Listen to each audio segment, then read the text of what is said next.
to get rid of the redirecting on legs and sides and arms. If he's way over here and my hand's up here, I have way more control of what he's doing versus me being, stop sniffing the dogs, versus me being right here and he can turn and get my hand, he can scale up me, I don't have the control. If he's over here and I'm working with him, I have the control, it's in my hands, I can direct with him where I want to go with. And he's going to be a hard one to see it on. We have dogs back there that are really good to see it on. Like I said, I'd rather have us practice on him. I know he's not going to bite anybody or do anything that we don't want him to do. Nico, hey, pass off. Pass off. I'm not going to do it, are you? Hey, what's this? Pass off. Pass off. Pass off. Pass off. Okay, go. Get him in control. Pass off. And then just there. That was perfect. But keep him farther away from you, and then you want to get him walking with you. And he's too close to. If he were to get mad, he can snap. Yep. So how do you keep him at that? He's a powerful dog. He's a big dog. You just want it out. Out. And mind over matter. If you present yourself in a dominant manner, he's going to be like, okay, so that was perfect. He took notice of her. He's focused on her. We don't want her. Okay. That's what we got. Okay. Pay attention to when he's focusing on stuff. Yeah. You want to redirect to use something happy, something that's going to get his attention. Notice I did the high-pitched noise. His head's, he's like, oh, what is that? That's kind of interesting. Okay, so I'm going to go ahead and distract him again. Okay, go ahead and get him in control. And you don't want to bring him back into you because he could really quickly turn and we don't want any fast, sudden movements. We want to be super calm, collected. Very slow movements. If she makes it like she pulled him back, he could be like, oh, whoops, what is this? You're moving too quickly.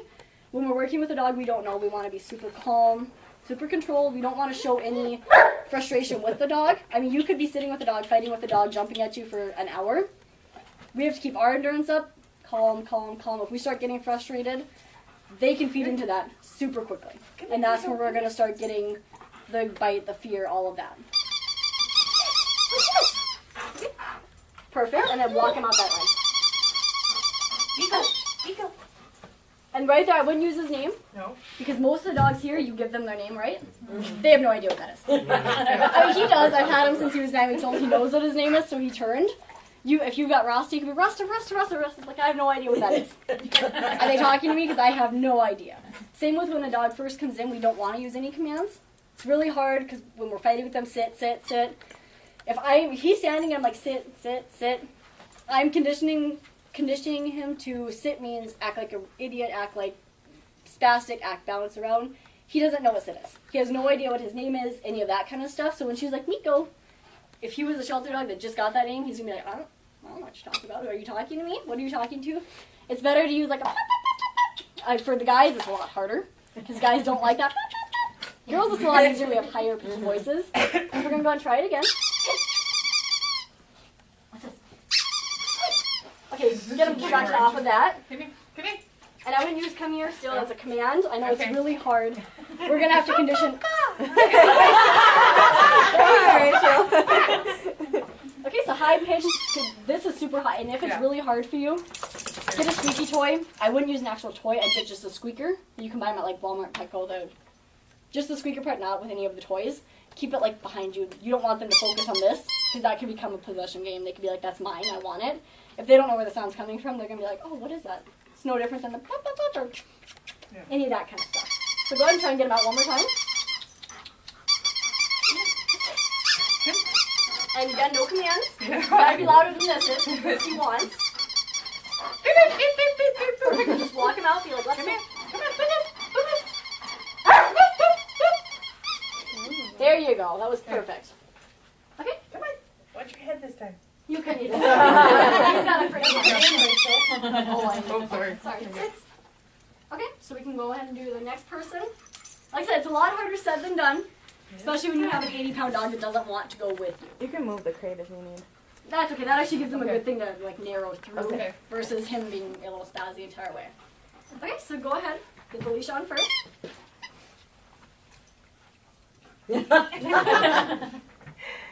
And again, that you're bending over.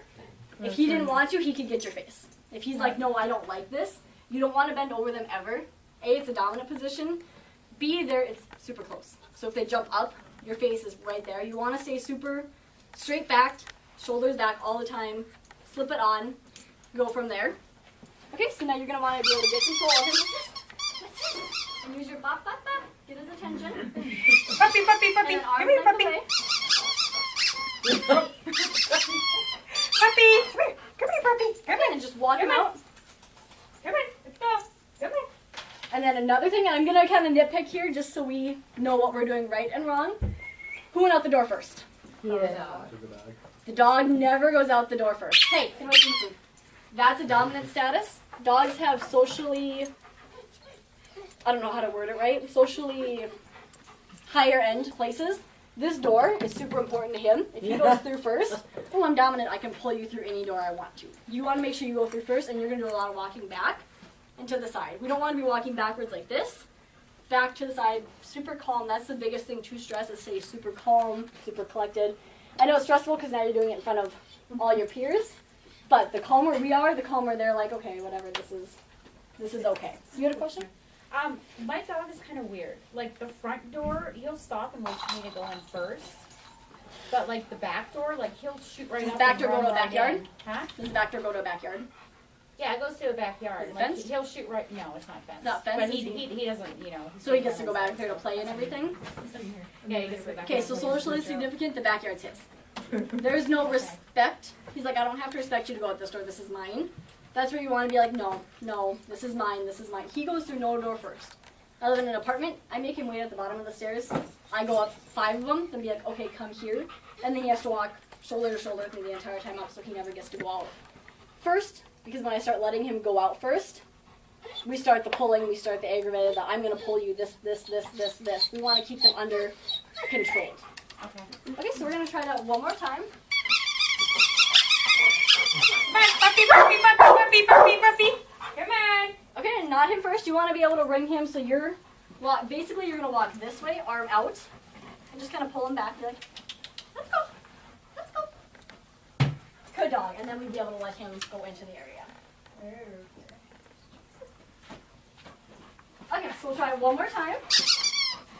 And I'm sorry, the farther you get down, the more it's going to be hard for him because he gets aggravated. It's good for you. So the last person is going to have hard time. Come on. Puppy. Come on. Come on, puppy. Come on, puppy. And you first. Okay, with that, you still want to be a little bit more backwards and to the side so he doesn't go through first. It's good boy. Okay, whoever wants to go next.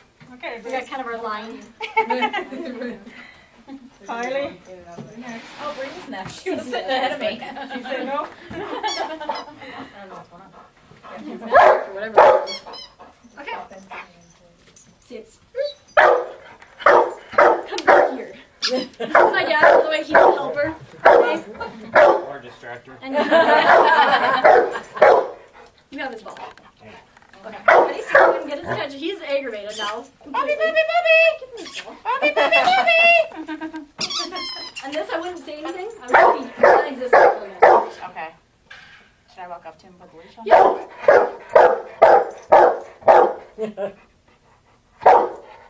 That's perfect. Her hand was a little close. Okay, now you want to get his attention to go that direction. Puppy. And you first, always you first.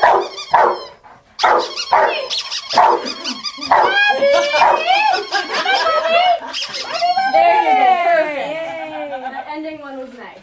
Come here. Really? Sit. Snuck past me. Sit. Okay. And then you go ahead and hand the leash off to the next person. And this is all defensive handling. Your leash is your biggest. I'm just trying to get the dog away from him. The biggest. Oh, I got something bad. Sorry about that. Can I ask a quick question? Yeah. Sorry I was late, but did you go over the how to hold the leash so that Yes. he doesn't know how? You want to be, as far as your arm can be out, he's a big dog. You're going to deal with bigger, which is, Yeah. the bigger the dog, the harder it is. As long as you can keep your hand out as far as possible, and it is mind over matter more, Okay. keep your hand out as much as possible.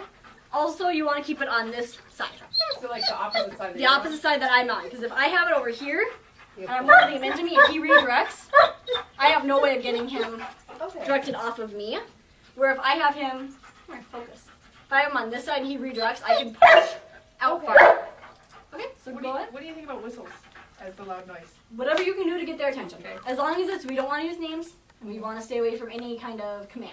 So you don't want to say come, or? Nope, you don't want to say come because when we're saying come, when we try and teach them come means, oh, I act like a spaz. And whenever we use a word, we condition them to So get what used can to that you word. say then? Because I've heard a lot of them say come, so. We want to stay away from the come. Any That's kind of just noise that normal. has no word to it, a whistle would be fine. Yeah. To get a whistle going, that's a high pitch, be like, hey! Anything other than a command that you're going to use. What kind of behavior is he displaying right now? Dominance. Okay. This is. He would wait here. I mean, that would be okay. Go ahead and get out of the way.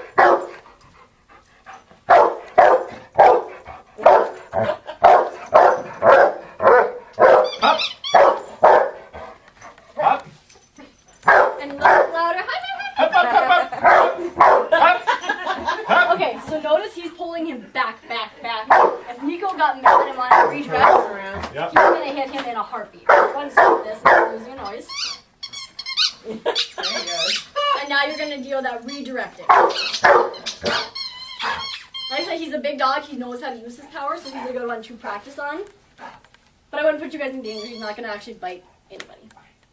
So why does he keep barking at your dad? He's standing in a dominant position. Oh. He's standing hunched over, and Nico doesn't like it. Okay. Nico's like, you should not be doing that. That's not appropriate right now. And he's like, but that's a perfect example of super dominant. He's standing the wrong way. He doesn't like it. He's like, this is not, you can't do that. Okay, so go ahead and get his distraction again. And again, you don't want to be that close. Nope. With a dog that you don't know, you don't Nope. want to ever reach down. Because if he wanted to, he could turn and get right there in a heartbeat. It wouldn't take much for him to get my arm. Okay, so big U. And arms length away, perfect. The big thing is you never want to act skittish. You never want to act hesitant. You want to really work on getting your confidence up when you're dealing with a dog that you don't know. If you're not comfortable, the best thing is to say, hey, I'm not comfortable. I don't want to. A lot of trainers and people in general are like, oh, I know dogs. I like dogs. I can handle this. And that's how people that do know dogs get bit. Because if you start handling, I can handle all these dogs, you're going to come across the one dog that you're like, oh, I can't do this. And then you're going to reach on the dog, and then you're going to be in a position where you can't back out. The dog's going to know it's going to become increasingly difficult. Sits. Okay, so go ahead and hand the leash off to the next person. You want that back? Yeah, we can just hand it to the next person. Like I said, I would get the squeakers not a toy. You don't want something they can focus on. But if you're having a hard time, like he's really loud, he's not listening to anything you guys are saying. He's like, no. That's pissing him off. And he is, yeah. You're making him mad. But this high pitch noise, I have that tendency. the nice thing about this is he will redirect for Yeah, it I know too, what that so you can feels like. practice. Would you then put the squeaker like in your back pocket? Yep, I wouldn't keep Okay. it, I would want hands free, but just to get their attention, or even in a back pocket, just push. It's going to be kind of weird because then you're touching your Yeah. And how long does it last before the dog starts just really ignoring the squeaker? Normally, not long. Okay. That's why you want to build the this is more for when you first sits. When you first meet the dog, this is that initial bonding. Eventually, they're gonna start doing it just because you ask them to. Okay. Where him now, I could walk him off, be like, "Hey, let's go. Yeah, good boy." But I worked with him. He's like, "Okay." So can I ask you something about, you don't so much want to pull back, it's just, Nope, you don't you wanna wanna pull. you want to give them these little short tugs. Tug, right, tug. to You come don't back. ever want to pull. Right. Because then notice, he'll I'm gonna con- take him off the pinch He'll really quick. read that as what? Dominance? Not dominance. They're just not gonna care. Oh. A dog's neck is really, really, really strong. Which is why, like, putting these kind of collars on them, when people are like, oh, you should put it on your own neck, it's not realistic. Their neck is similar to our thigh, so he doesn't care. He's like, I don't care. I can pull him off. He's like, no, I don't care. This doesn't matter. So if you start being an annoyance, that gives me way more power.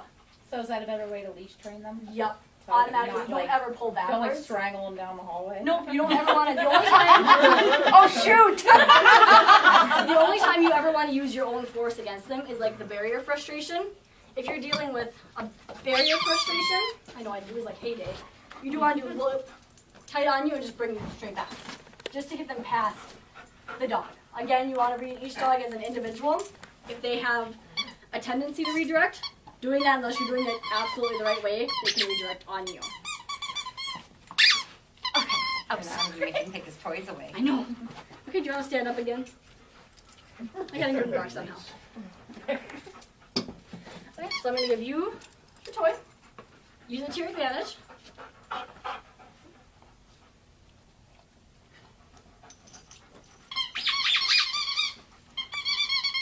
Okay, and again, he's going through first. There, perfect. Good boy. Okay, so we're gonna try it one more time. We're gonna give him the chance to bark. Hold his ball. Pass up. Okay, so now you want to get him. Don't let him bite him. And arms like the way you have to. That's a lot of muscle. Okay, again.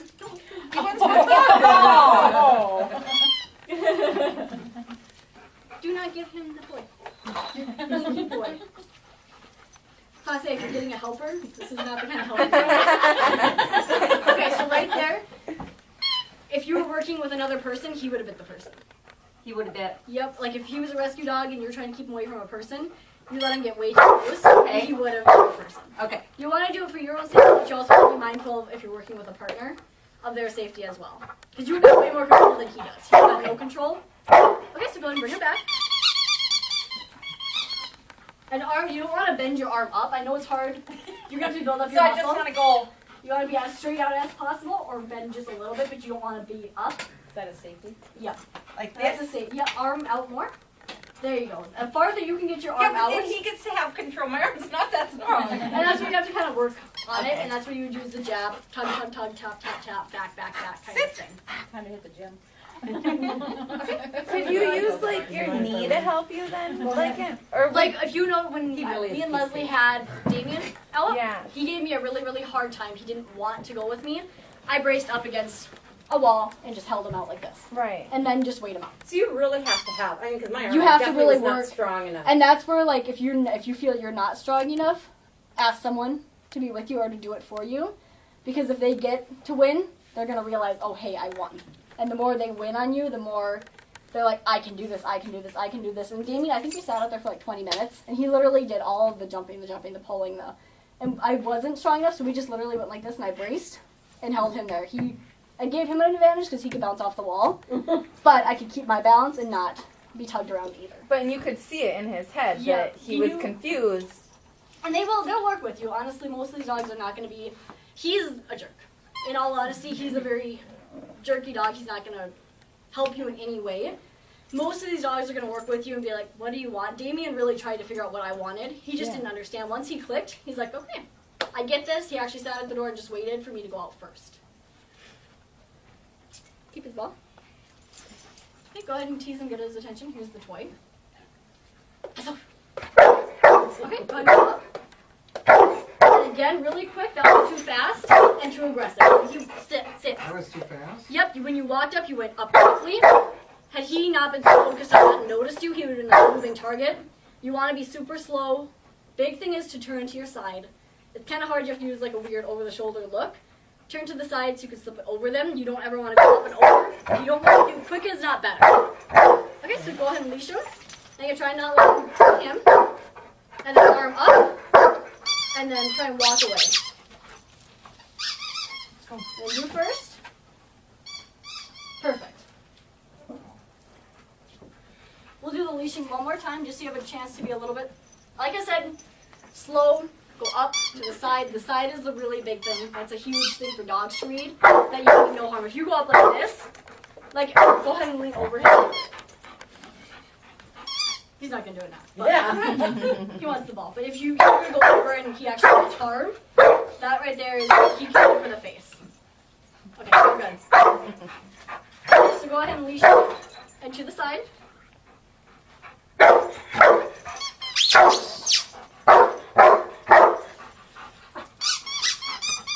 I'm confused. Just kind of work with him backwards. There you go. Like I said, the big thing is you don't arm out. That's going to be your biggest safety. The next thing is keep the leash on the opposite side of the dog. Maybe I'm nitpicking, but does it matter if you leash them, like come forward or come behind? Better if you can get it from the side and over. Okay. If you go over them, you're risking getting your hand in there. It's better to come from the side. Ugh, you're being a pain. Come from the side and leash the more non-aggressive you can be, the easier it's going to be for you in the long run. That's a difficult thing to do though, like in the runs. Defensive handling is really, really hard. The more dogs you I mean, practice like in it the on, runs because they're behind the cage. You got to open it. And we'll go. I'm going to show you. We're going to Okay. go. I'll go back there with the cages. You want to actually go into.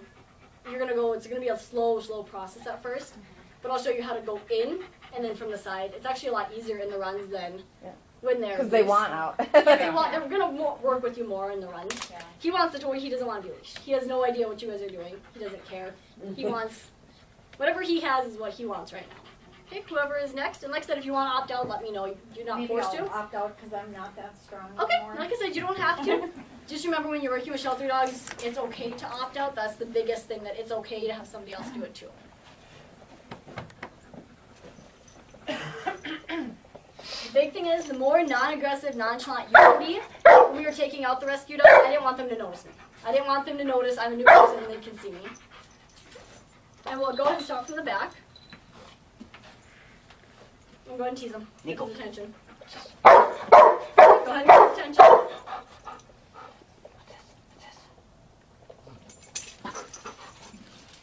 And as far as you can be opposite side, there you go. Perfect.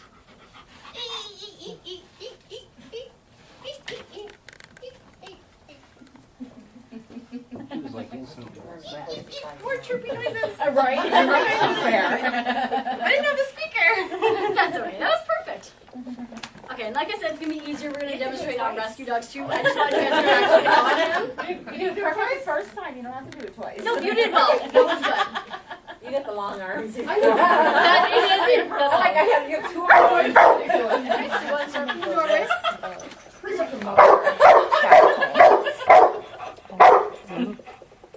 Okay, whenever you're ready.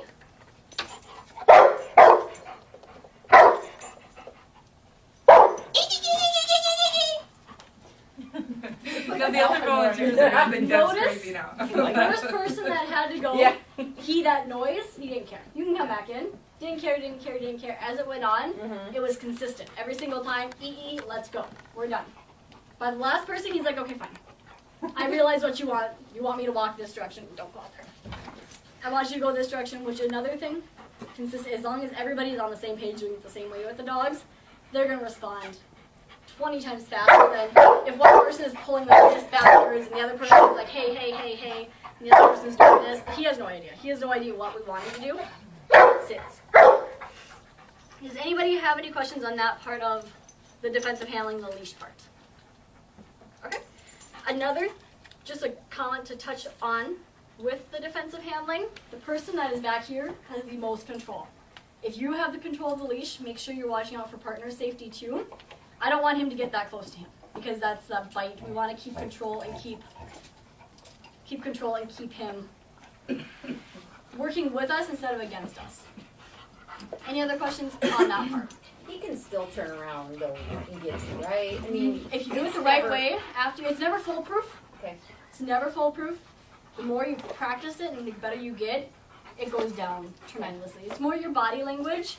When we took out the dogs, I wasn't afraid any of them were going to bite me. There's a few where I'm not going to push them because they would if they got the chance. And then, like I said, we're going to bring them out. We're going to do the same thing with them. We'll have a few people come up. I'm going to show you first how we did it with those rescue dogs. They're more realistic than him. He's just a jerk and wants a toy, which is why he's really not reacting like they would. We have, so with the new dogs, we use these slip leashes on Yep. any of the incoming new dogs, which would be good for them. But once they come up to the front, they get the, what are they called? Buckle leash or- The martingale, yeah. Okay. Yeah. I would probably, honestly, with any shelter dog, I'd stay with the slip leashes, just because it gives you the most control. Even with like barrier or frustration, I brought out this collar. In protection work, when we're working on a dog, obviously we train for this. We build for that frustration, that drive, that snapping, that aggression in it. We also have to be able to have control. If I take him in front of a judge and my dog is freaking out at the decoy and I can't get him to calm down, I lose automatically. They discount you. You don't have control of your dog. So we use these to train you. I know, you don't like it. So basically, And then is that the area where we're shooting for too? Is yep, right the there higher where up you can ears? get, the better. Again, don't push it. If you can only get it down here, go with it. Sits. Sits. Okay, so go ahead and tease him with his ball. Heads up. Uh-uh. Uh-uh.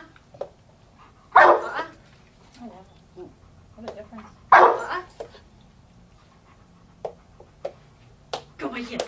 It's Is that calm? that you're gonna. It's a control. It's a control. It's if you're barking, and I didn't say to do it, stress happens. So if he had stress, he had to choose, should I be calm and be comfortable, or should I continue to bark? When he's barking, that leash stays tight. There is no release on it, which helps with barrier frustration. Whenever I train aggressive dogs to not be, or to be controlled, or human aggression, anytime I train aggression, the slip leash goes on. Automatically, it's one of your most powerful training tools. It also helps you so you're not bending over the dog, or they could get mad. If a dog is going after barrier frustration, you bend over to clip the dog. A, they can get out on you. They can make it more difficult on you. They could redirect on you. This just makes it 10 times easier to slip it on. Let's go. But with that collar right there, none of our dogs that we're gonna work with aren't to that stage yet No. because they would redirect. That's where Okay. he's not. I know he's not going to redirect Right, on me. okay. That's when you get them comfortable. When you get them used to it. If I pull up, he doesn't care. He's not going to redirect on me. When I did it the first time, he did. Again, that's where that defensive handling came out. Before you do any of that stuff, you have to be really, really good at the defensive handling. You have to be able to know that for sure this dog, if he does redirect, I can keep him arm's length away from me. Otherwise, he would bite me in a heartbeat. He did get me at school because I wasn't good enough at it. We did it too soon. I pulled up. He didn't like it, and he chomped up my arm. He's like, "Rrr." Luckily, I had a big enough jacket on that it only punctured a little bit. Still hurt. A little bit. It still hurt. It still wasn't fun. Again, don't do anything above where you feel your skill level is. Really be honest with yourself. That if you question at all, am I okay with doing this, or is the dog okay with doing that? Chances are, don't do it. That's probably the easiest. If you feel like if you have to question it, even for a second, don't do it. Just use the slip leash and get them out of it. Martingales are okay, like once you get them out of the kennel and they're calmer. But for getting them out of that kennel setting, it definitely helps to just be able to pull and let's go. Versus the more you're fiddling with the leashes, the more they're in there, the more the dogs are barking, the more that frustration builds. Because none of us can quick put a leash on and take off. Normally we have to, oh, where's the leash at? Where's it at? I need to find it, clip it. The more time we spend in the kennels with them, the more they're building up, then we take them out. Right now they can't see the dog that they're barking at. Well, all of a sudden they've already built up the frustration. We've already taken forever to get them out of the kennel. Once we get them out, they're like, I see the dog now I'm going to be aggressive over it. Which is why it's better just do quick out, in, and out. What's the advantage again of having it up behind the ears as opposed to the neck? Just like with a horse, you use it their head. You have way more control up here. His neck isn't as strong up here. Down here, it's super strong. We do agitation collars down here for that reason, because he could pull and pull and pull and pull. Where his collar is sitting right now, this one, he could pull me all day. It's not going to bother him at all. This one up here, he feels it 10 times quicker and faster. He's like, I don't like that. If it was down here, he doesn't care. He's like, that's fine. You can sit and pull on me all day. That's not bothering me. Up here, he notices it 10 times faster, which is why you want it the higher up, the more control you have. Which is why if you ever see those head halters, that's why they're up here, because you can control it faster and it's more efficient. But you don't think those are a good idea? I wouldn't use them personally. There's no training. There's also no choice for the dog. Whenever you're training a dog, they should have the choice. He's given the choice. Listen, be calm, and then the leash goes loose. Get yourself into a frenzy, and the leash goes tight. There's that choice for him to make. Same with if I'm using a pinch collar, walk with me. There's correction, no correction. And he's probably not going to let the leash go tight, or super tight, because he knows better. No. And then leash goes loose. No. And then leash goes loose. There's a choice. Head halters, you're just forcing it. The minute you take it off, that dog's not going to respond or care at all anymore. Which is why I don't use them. They're also really hard to get on with dogs you don't know. To struggle with them and try and get something over their head and behind their ears and then clip the leash. It's more frustration for them and for you. It's just not worth it normally in the long run. Any other questions on the handling before we start bringing some of the other dogs out? Okay, awesome. I'm going to go ahead and give him to you. Bring him way over there. Do you want us to shut the door? Yeah, we'll probably shut the door. If you want to walk him or something. Actually, we'll probably be okay. He'll keep him over there. He's got a ball. Yeah. Okay, Leslie, do you want to go with me to go get, I think we'll do the Eskimo dog first. That doesn't have any, I don't think. Do you? I've been calling him Deke. Yeah, he's my buddy. The American astronaut. Yeah. People quickly. He is dominant.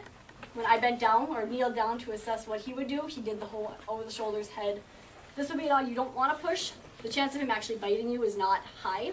It's more going to be a nip, a nip, a nip. If you approach him the wrong way, deal with him the wrong way, that's going to induce that fear, bite, bite, bite. So basically, if I'm leaning down like this, he doesn't notice me. I can do a lot to him. He doesn't seem to care a whole lot. But if I were to start leaning over and petting his head,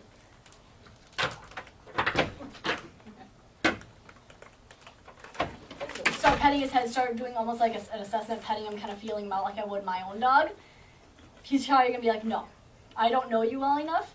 With these kind of dogs, which is the majority of the dogs we're going to bring out, we want to build a relationship. First and foremost, we don't want to do any training yet, because if I start working with him, forcing him to do stuff, he's going to lose respect for me super, super quick. All of his body language is confident and dominant. All of it. There is no fear, there is no I don't know. If you notice this, he'll focus on people, and this would be the dog if you approach him like this. He's going to be like, no, and he's going to growl, he's going to bark, he's going to carry on. When I approach him, me and him don't have issues. There is no problem. I can do a lot of working with him without him freaking out on me. He seems a little like your dog.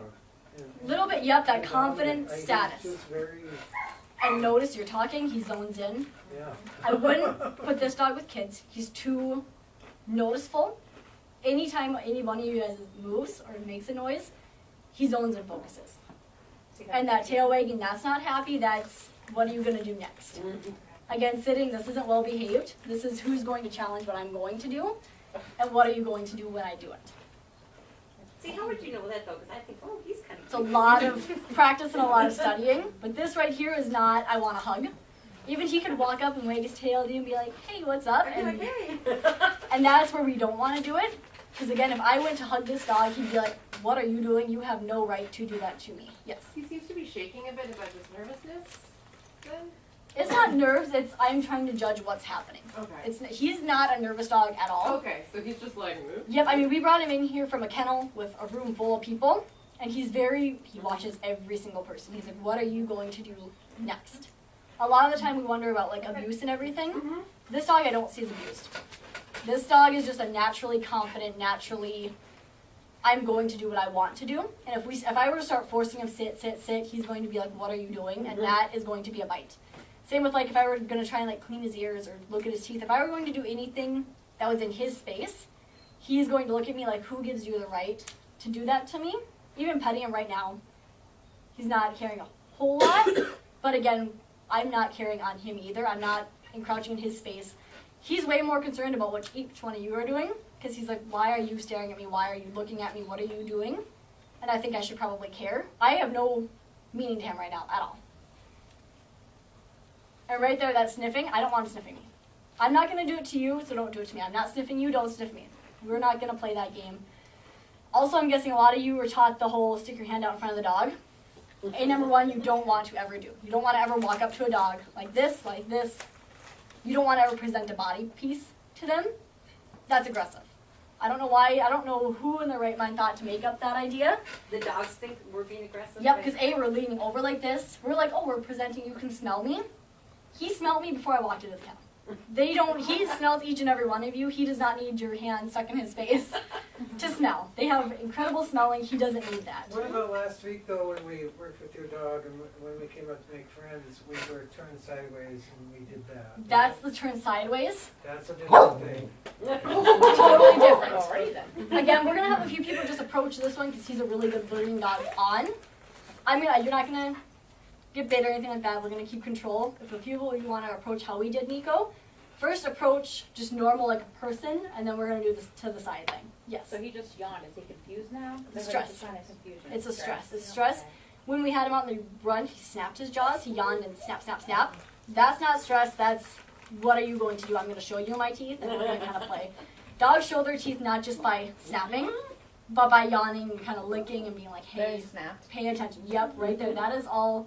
He's showing me that, okay, we're friends. This is fine, but I can't push myself on him. The more I spend time with him not caring about him, the more he's going to trust me and be like, okay, we could probably be friends, and then we start doing the, okay, I have rules, you have to obey them. Again, I don't want him by me. I don't want him to have that choice to come up to me. You stay there, I'll stay here. I know it's hard because he's really cute, and a lot of us are like, I just want to pet you. And a lot of us probably have. We want, and notice he's staring. All of this, he's like, what are you doing? I don't think I like it. And that's where the defensive handling, you don't come over to me. When we did have him in the play yard, he came up, he put his head over me, very dominant status. Good boy. And then this is that submission, kind of starting to understand what I want. Again, if I push myself on him, he's going to reverse backwards and be like, no, we're not doing that. You're not doing anything except ignoring him. With him sniffing you, is that him being dominant to you No. by smelling you? You just don't want him in your space? I just don't want him in my space. Okay. This is my space. You were not given the opportunity to be in my space. I can't be in yours, don't be in mine. Okay. We don't need dogs to be Ignore cuddly anything. with us. Okay. Dogs learn in completely different ways. If you ever watch dog-on-dog interaction, they do it a lot like what I'm doing with him. That's what he understands. Also, he's a marker. We want to be sure when we're walking him out, no chance. You don't get to mark on anything. It's no, no, no, no, no. Automatically. Notice he doesn't like that. He's like, what are you doing again? This dog had no training in his previous home. But he's a really good dog to work on with because he's very raw, very fresh. And he shows all the really good signs of it. Yeah, he tried to mark both of us. Yeah. And so you Come like, on. We always try to Stop. like the hallway too. If you don't walk quick enough, you'll always be on that corner. Is that a domination thing, Oh yeah. the marking? That's I own you. It's like, no, you don't. I'm sorry, I'm my own person. I'm gonna go where I wanna go. And again, this is more watch what I'm kind of doing. This is all that dominant behavior. My hand is always above his head. I keep his head up. I don't want him to be able to go down low. He doesn't like it at all. He's like, why are you, I don't like this. You can see every part of him. He has never once lost confidence. This would be a dog, again, if I crouched, he might nip. He's not going to actually physically bite me and clamp though, which is the good part of it. You don't have to be afraid of. He's good to learn on. He's super dominant, but he's a smaller dog, so he's less intimidating anyways. For practicing, this is like the perfect dog to practice those behaviors on. Great. So whoever wants to kind of walk up, again, just walk up normal to him first, and then walk away. Just to kind of watch his interaction with you. Just don't pet him. Right there. Confidence, Brad, confidence. Okay, what should I have done? Okay. That was fine. I was When you trying to turn turn around, aside. you don't want to turn around from the dog and give them that opportunity. So you want to back up? You want to back up. If they're freaking out like this, Oh. just back up. I was trying to turn sideways. And that, when he's in this state, the sideways is submission for him. He doesn't care. He's like, that's my opportunity to get you. And then eye contact, all of that kind of stuff. So go ahead, just walk past him, be insignificant to him. Don't want to pay attention to him at all. And notice he walked away. He gets the chance to go forward. Okay, just kneel down. Don't pay any attention to him. And just ignore. You can kneel, be comfortable. And don't encroach on him. Just sit there and go ahead and kneel down. You don't want to be... Notice I'm not dominant. I'm very relaxed. It's fine.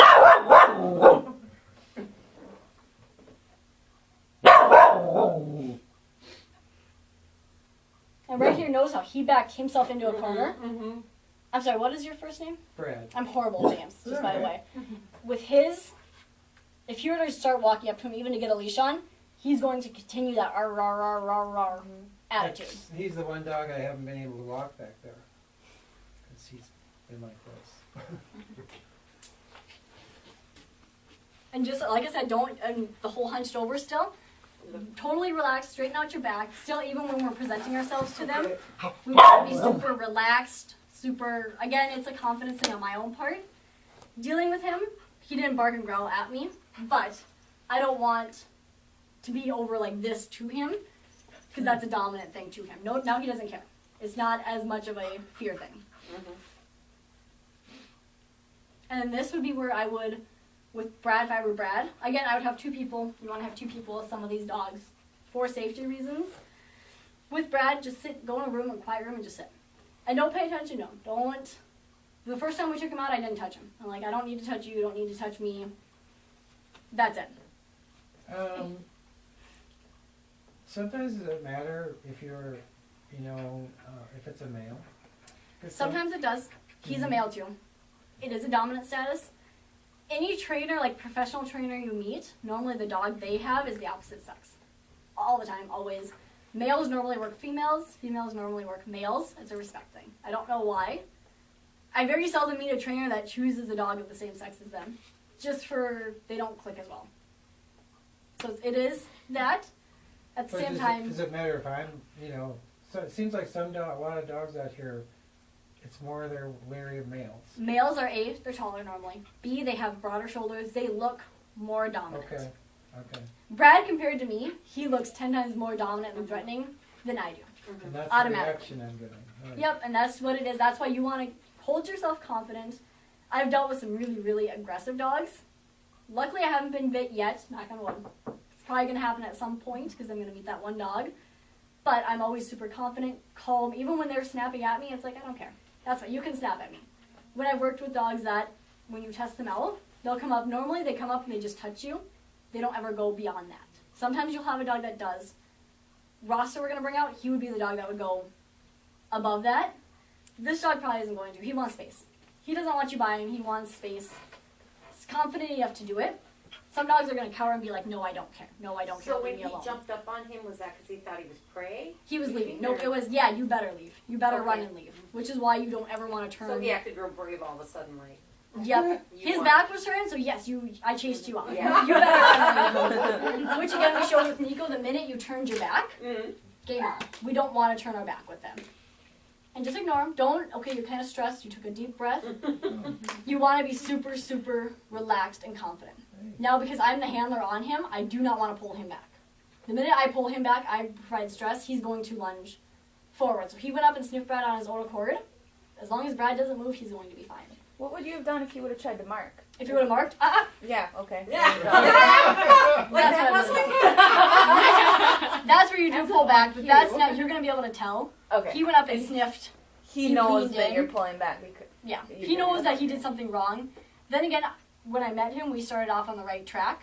Like I said, I could probably do a lot of corrections to him before he actually tried to do anything to me. We can do any introducing dogs to each other. Yeah, we'll do that probably next week. We'll probably do that next. I don't want to throw everything at you guys right away. Yeah.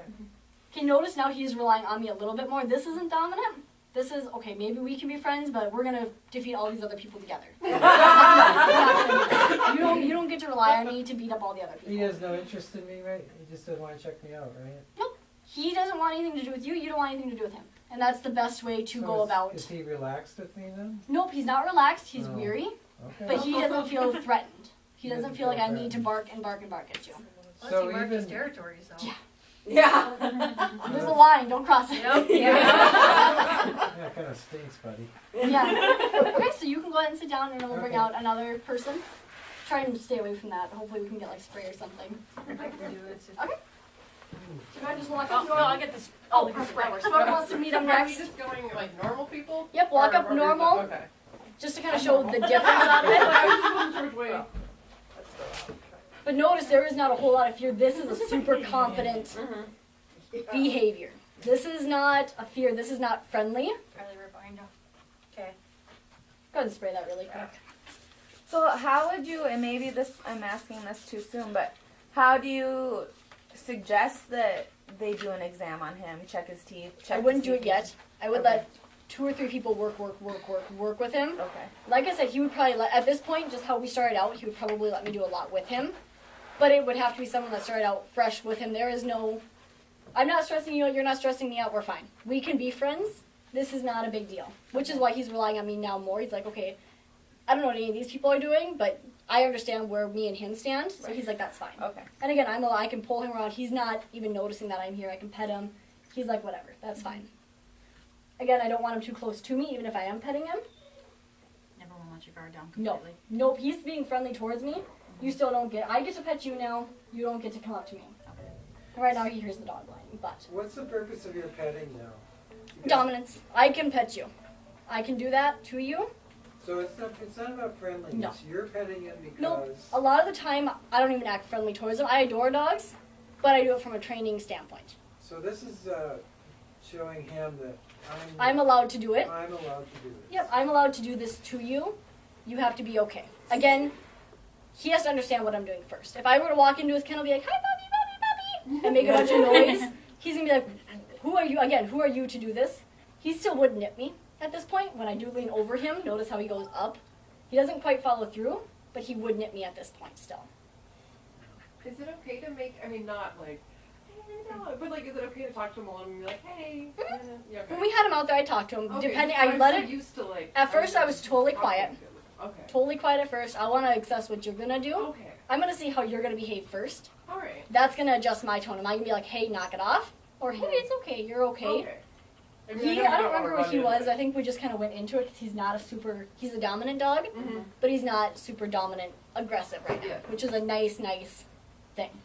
And notice, she's sitting there, but he's like, I'd rather sit over here. But now she's looking at him. I was Is looking that- at her. Nope, and you can glance. I Oh, you mean, can? at some point you are going to look at the dog. You I have think to. you just don't want to like stare him down. I don't want to be like this and staring eye contact. Eye contact. He's gonna be like, why? You don't necessarily have to look away. Nope. You don't have to be like, oh, don't be skittish with them. Because again, he's like, okay, well, I win. If I were to start going like this, he's like, okay, I can do whatever I want to you. And again, you don't touch me. I can touch you. You don't get to come touch me. Even if you're nervous, we still have to build up that relationship where maybe you can come cuddle with me. Like he's checking. So what did that do when it's like kind of like, hey bud, to her? What is- Still, he noticed her finally. He's like, oh, chance to be dominant. Every time he gets a chance, he will take a chance to be dominant. Notice my hand over him, and that would be that nipping. So this would not be a great family dog. No. This would be a single person. I just want a pet. I don't really go to a bunch of family reunions. I don't have kids running around. I don't plan on having kids in the future. Possibly an older person without grandkids. That kind of family, but you wouldn't want a bunch of activity with him. But you don't want to put him in the first time dog owner. No. Either. Nope, you want to be super careful. Someone with breed experience, a Spitz breed. So if they've had Spitzes for a while, that would be good. Getting him into a foster home wouldn't be a horrible idea to get someone to work with his manners. Has to be a super experienced foster home that knows what they're doing. If you give him to a first-time dog owner, he's going to run them like no other. He will completely control their life. This sounds like a high maintenance breed. It is. And he is, even though he's smaller, we don't always realize that smaller dogs can be dominant. This dog is like Nico. This dog is very confident. We brought him into a room with a ton of people, with a ton of noise. He still is not skittish. He's like, I'm still going to hold myself accountable. And right now, me and him are building this friendship. I could start to work with him a lot more. Because we started out right. He's worked this it's only the second time. But he's like, I understand what you want. I know exactly black and white what you are and what you cannot do. Again, I would still use my defensive handling. If I were to touch his face, we're going to be super defensive handling. Leash over here, all of that. Is it significant now that he is, like the way he's lying, that he's touching you? That is more of a stress, a fear, but notice my hand goes over him. He's watching you. He still wants to nip it. Right? And if I gave it to him, he would nip it. He's not playing? That's not Nope, playing? that's not play. Okay. And again, now you leaned into me too much. It was okay, we could touch shortly, but that was too much leaning. We're not going to do it. I love that he thinks he's teaming up with you like against the wall. Yeah, right now, when that he leaned up against me and stared at every single other person. He's like, okay, we're going to go get him. Let's go get him. He wants to touch me. He wants to team up with me. This is where his confidence is going to stream off more. It also brings an issue, because this could become protective. If someone else started to walk up to me, he could be like, no, stay away, mine. This would be a person-possessive dog, too, which with an elderly person, it would be a good idea to offer, like, classes, have them go to a class, to be like, hey, get control of them. This would be a dog I'd put a ton of obedience on, too. That helps bring down that confidence. Oh, he was looking. Not yet. I don't know yet. You can see if you can get a check out his teeth Right? They look pretty nice. white. But again, Look at his ears for us. notice how when I put my hand over to his face, so that's for that nipping. So medical exam, if you come up to him like that, he's going to become aggressive. I'm too much in his space, which is where if you tried to do a medical exam right now, he would start that. So would you recommend having one of our people who does medical stuff, spending time with him, I would do a and lot. then of time. having them doing the medical exam? Mm-hmm. Okay. And notice I'm not going to pull him back right now. I don't like that he's by her face. That makes me nervous. If Yeah, I were to like pull me. him back, he might nip though. So I kept it tight. I kept it taut. I didn't pull him back and be like, oh no, because that stresses him. He's gonna be like, what is wrong? He'd nip her? Yep. Oh. How come? Because I'm giving him a frustration. I'm giving him a barrier. So if you were to slap a muzzle on this dog to do an exam, get his shots and everything in there, and like wrestle him down and do whatever you have to do to get it done, to get those shots Yep. and stuff into him, Can you come back from that? Yeah. Okay. You can. You easily can. My dog is muzzled at the vet. I was actually telling Leslie I went to a vet that was a bad vet. They hovered over him. I asked him to muzzle him. He did bite the vet. Oh no. With stuff like that, if you have to get something done, muzzle a dog, just get it done quick. Be super quick. Don't talk to them. You don't want to associate yourself with them. You want to be very distant. So not be like, it's okay, and try and shove food in their face. If you're doing that, I need to get this stuff done now. Throw the muzzle on. Don't say anything. Just do it super quick and just get it done. Don't become friends with him right afterwards because he will hate you. He's going to be like, no, we are not friends. Get back in this kennel. And just leave him alone at that. With his, was he a surrender to us? He was. a stray. They said he was a stray. Because I remember.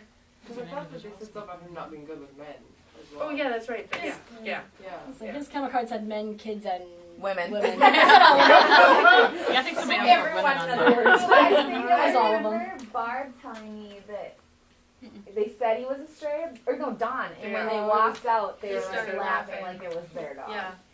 Oh, So Well, they like wouldn't he's have the one surrendered. that came around with me. Okay.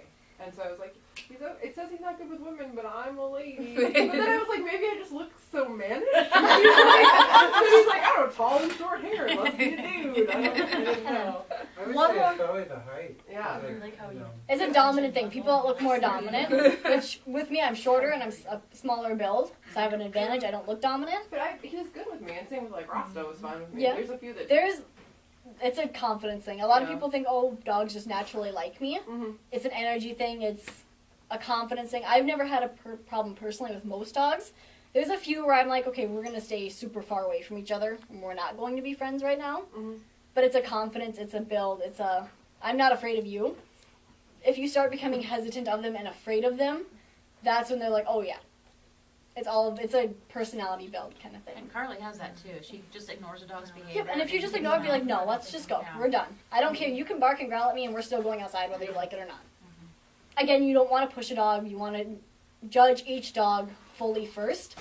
Some dogs, I would not just leash and walk out because the chance of them actually being okay with that. Nico, if he was in a kennel and I wasn't here and you guys went up to get him and just did the leash and we're leaving, every single person would be bit. And it would be a bite. Just because he doesn't like, he's like, this is mine. This is my space. I'm possessive. This is all mine. And you're coming in my space. I don't like it. Can I ask, what effect does in approaching the dog when you have 14 other dogs barking? Does that complicate the game? It of doesn't, approaching? because they're watching you. They hear those dogs all day. They don't care. They live with those dogs. That has nothing to do with them. It builds frustration. If they can't read what you're doing and the dog is barking and they don't know, it builds frustration. But like I said, if you do it, and we're going to go back when we take out Rasta and show the whole how to get the dog out of the kennel, because he does a perfect example of it. This one just kind of walked up to me and was like, okay, fine. Wow. Rasta does the whale eyes, the whole stretch out, Yeah, he kind of. which we just want to leash him. I'm not going to talk to him. The biggest thing, I know human nature, it's really hard for us. We're like, oh, it's okay. Come here, come here, come here. A, the high pitch is prey. So we're building that. B, they don't know what we're saying. They don't speak English as much as we want to believe that they do. They don't. They just want to be left alone for the most part. This dog wants nothing more than to be ignored. That's all he wants. And then to understand. But eventually, as he starts to understand, he's going to become more friendly and more noticeable. Again, sitting close to me, he's like, okay, I'm going to watch every single one of you person. You've got my back. I'm like, no, I actually don't have your back. Go away. So in the approach, probably don't really ignore and don't talk. Yep, no touch, no talk, no eye contact. It is from Cesar Milan. Like I said, some things I really like that he does. Some things I totally go against. That one I did correct on him and I pulled him back because that was more of a quick lunge. Evidently she's too close to him. She's leaning over too much, that's too relaxed. It's good to be relaxed. And honestly, don't feel bad. This is hard stuff to get used to because it goes against human nature. And it goes against what we do with our own dogs personally. The more you start working with dogs in a natural way, in a training way, the easier it is. When I walk into someone's house that has a dog, I don't touch it, I don't talk, I don't make eye contact. People think I'm rude. They're like, I thought you were a dog trainer. You're supposed to like dogs. I'm like, I do. Your dog loves me. Let's leave it at that. And sure enough, their dog does. Because I didn't care. I didn't pay attention. Kind of like a kid in a candy store. If you get that sucker every single time, they don't care. They want this one that they never get. So if I'm not giving him attention, he doesn't care. He seems like he wants to be snuggled and loved. He does, and we're not going to play that. Okay. Right now, he does want my attention. He's like, hey, I'm stressing, get me out of here. I'm his hope to get out of here right now, and I'm like, no. You don't get to rely on me for that kind of stuff. Leave it at that. Again, the chance of him biting me if I go again over, there's still that nipping. And that, I'm guessing someone was probably not super nice to him with going over his head, because that's more of a learned dominant response. And then this is not playing, this is not snuggling, this is, I'm going to be dominant, which is good that he's in this position. It's really hard to get out of when you have a dog like this, because how am I going to get up? I can't get him off because my arm only goes so far. I can't get up because I can't lean over him.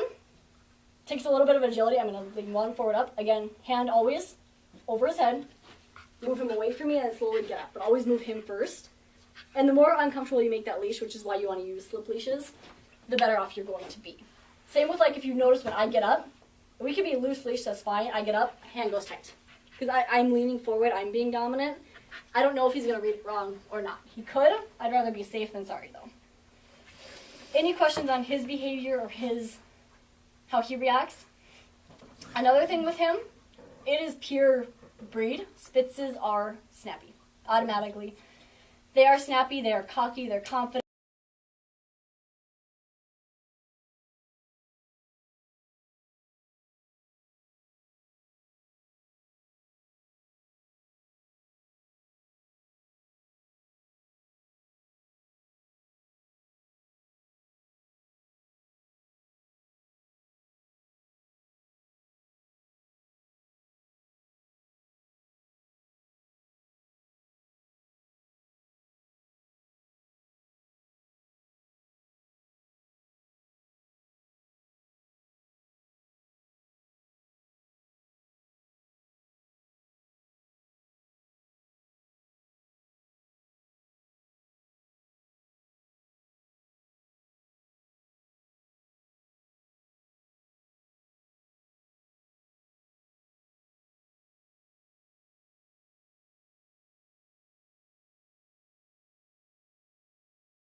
They're good with me, but their Sunday might be. Okay, so we've got totally different personality.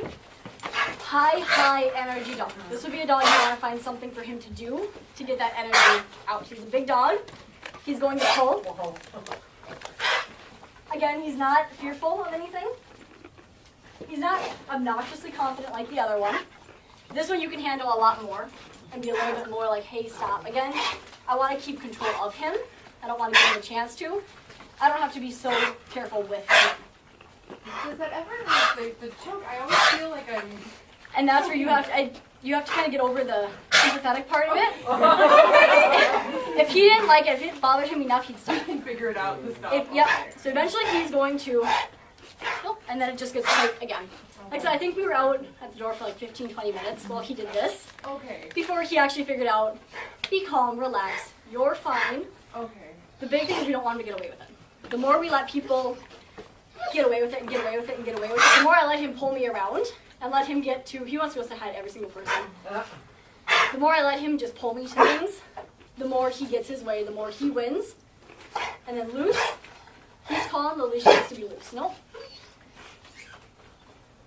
So this is something we should be doing before we allow them to walk out that door. Yep, calm first. You show me calm behavior, we're gonna go out the door. If you pull me to that door, we're gonna turn around and walk right back up. You don't get to pull. And this also helps hugely with leash manners. And then with him, once he calms down enough, I am gonna adjust his leash and bring it up once he relaxes a little bit more. And this is a dog, like Leslie was saying, he tries to figure out what you want. He's an easy one to work with because he doesn't want to know what you want. Again, not kid-friendly dog. This is not a dog I would put with kids. He's got too much energy. And with him, we are actually going to do the, what's it called, predatory advancements. So again, notice he is still noticing me, but he's not super caring. That's still not up very high.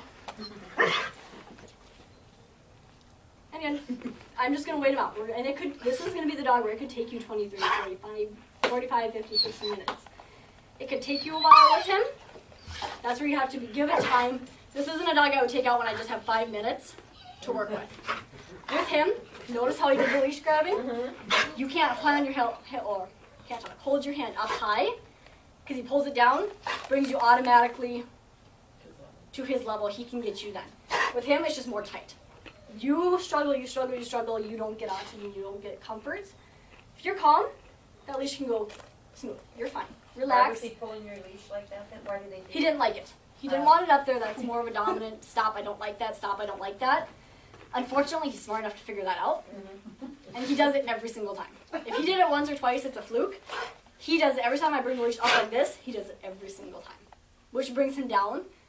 Which then I have to let the leash loose, which leaves me completely vulnerable because then I don't have my defense. With him, I just keep it tighter, and you just want calm, calm, calm, calm. Calm gets a reward. So him pulling, no. You don't get any attention for this. And notice he does a lot like what Nico does too, he focuses. That's a predatory thing. I guarantee if we move that, he's probably going to want to chase it. Just from how he already behaves. And that's probably why I bit the kid in the face. Yep. He's probably a dog, he probably doesn't want you, he doesn't want to be, a lot of huskies, even though they're super cute and cuddly, don't want to be cuddled. I owned one, he would cuddle me sometimes, everybody else he's like, no, don't hang on me, don't get in my face. Sometimes they do, sometimes they don't, totally depends on the dog. This one probably does not want to be cuddled and be coddled and be loved on like that. He probably would go well with a young college kid that has dog experience after some training. If they don't have dog experience, I would say definitely do classes here or get their classes somewhere. They need to do obedience classes with him to continue to keep that control. But getting like a runner with him would be perfect. And that's, you want to look for more active home. Yes. Yeah, okay. So consistency, obviously we all want to be doing the same thing. Yep.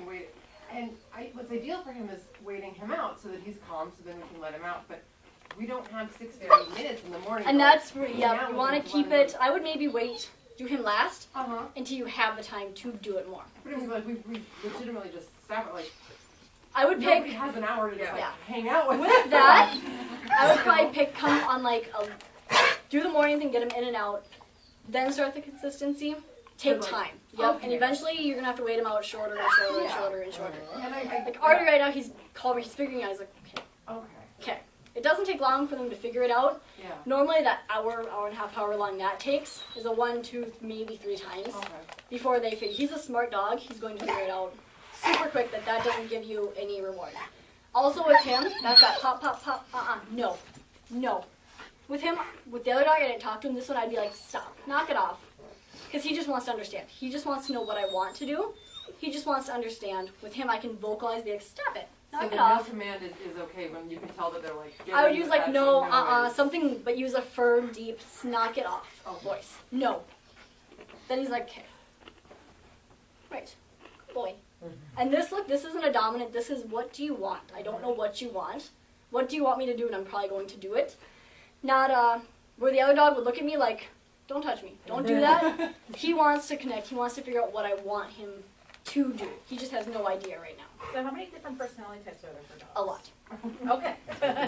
A lot. I could name off a good chunk of them, probably not all of them. He's meeting another dog, probably because he's intact, that has a ton to do with it. He is dominant. He's not a skittish. He's not a fearful dog, but wants to learn. He wants to work with me and figure out what I want to do with him. The other dog didn't want to. He's just pure confident dominance. He's like, I don't care what you want me to do. I'm not going to do it. This dog, again, he's dominant enough, so if I started doing like a medical exam and forced him into it, he's going to be like, stop, I don't know what you want. I would use clicker conditioning with him. I forgot to grab a clicker. That's the one thing I forgot to grab.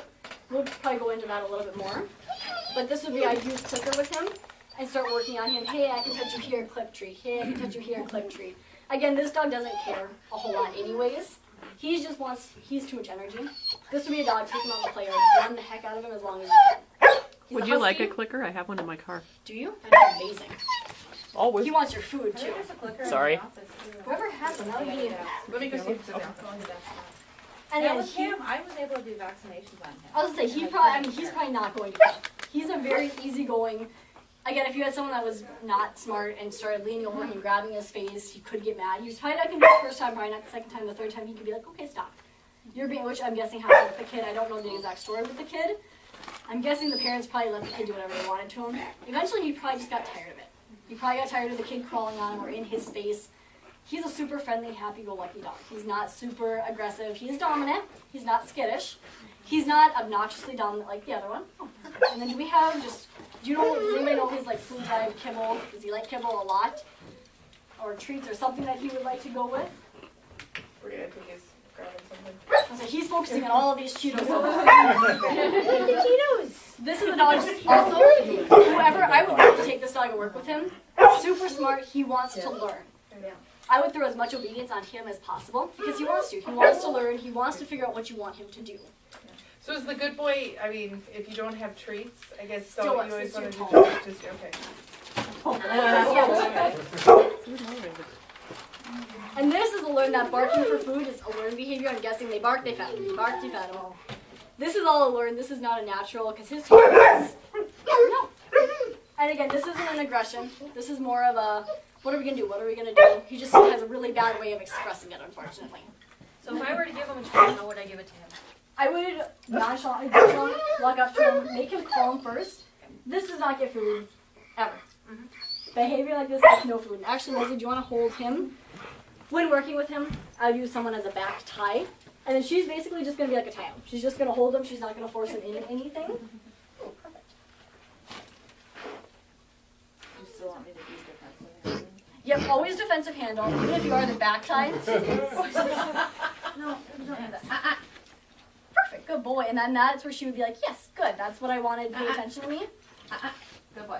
I was going to take it away from you. There, see? So clicker conditioning, who has done clicker training before?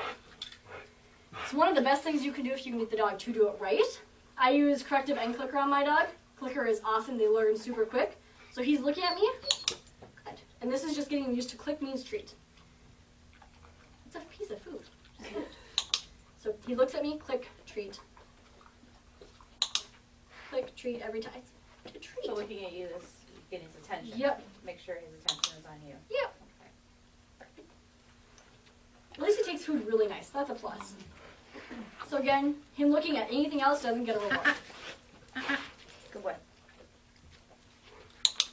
Good boy. You can tell he's extremely intelligent. Like I said, I was telling Liz I would love to work with him. He's going to be a very easy train. Just pull him off of it. I was going to let him have it. Good boy. Maybe some of these turkey ones too, I think. With training, make him as small as possible. These ones are hard. Hey, good boy. Good boy. There's your scissors. This one's a little bit easier. The best thing to use is if the dog will work with kibble. Try and use kibble. These are high in fat, so you don't want to be too Good boy. Good boy. too overjealous or zealous with these things. Just because we don't want our dogs to be fat either. Notice he wants to work with me now. He's like, what do you want? Okay, so I go ahead and let him walk up to me.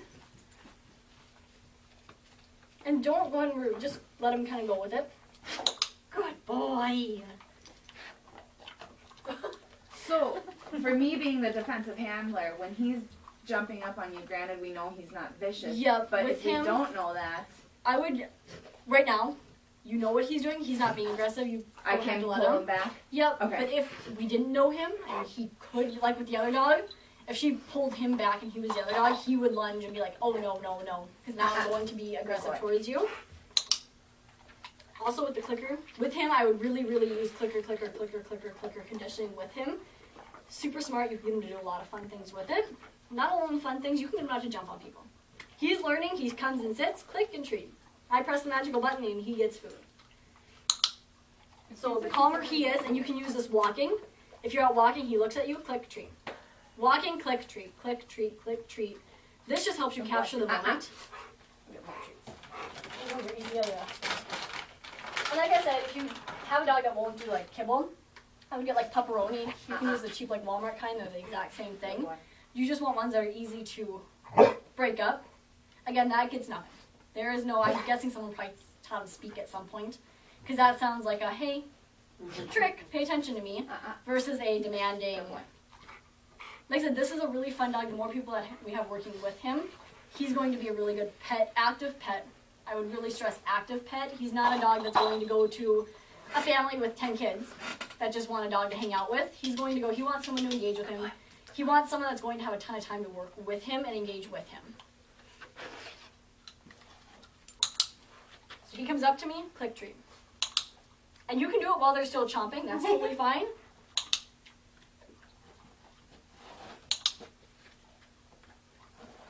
I'm running out of treats. And I'm letting him follow me with me. Good boy. And now we're going to wait him out. This would be where we start to do a command. Again, with him, he may know sit. We want to teach it a little bit more consistently. Most of these dogs we're going to treat as they know nothing. Start fresh. With him, we're going to kind of wait him out. Hey! Yeah.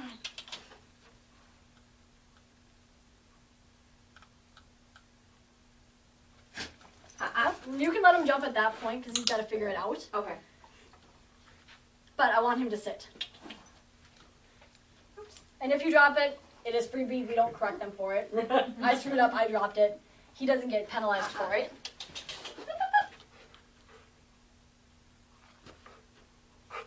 Good boy. So you don't tell him that he needs to Nope. sit. Because he doesn't right now know. But right now he's associating his butt hitting the ground. Makes me click that button, which means he gets food. I've heard that before. You know, teaching mechanics of it. You don't want to. Yeah, good How come he's boy. catching on?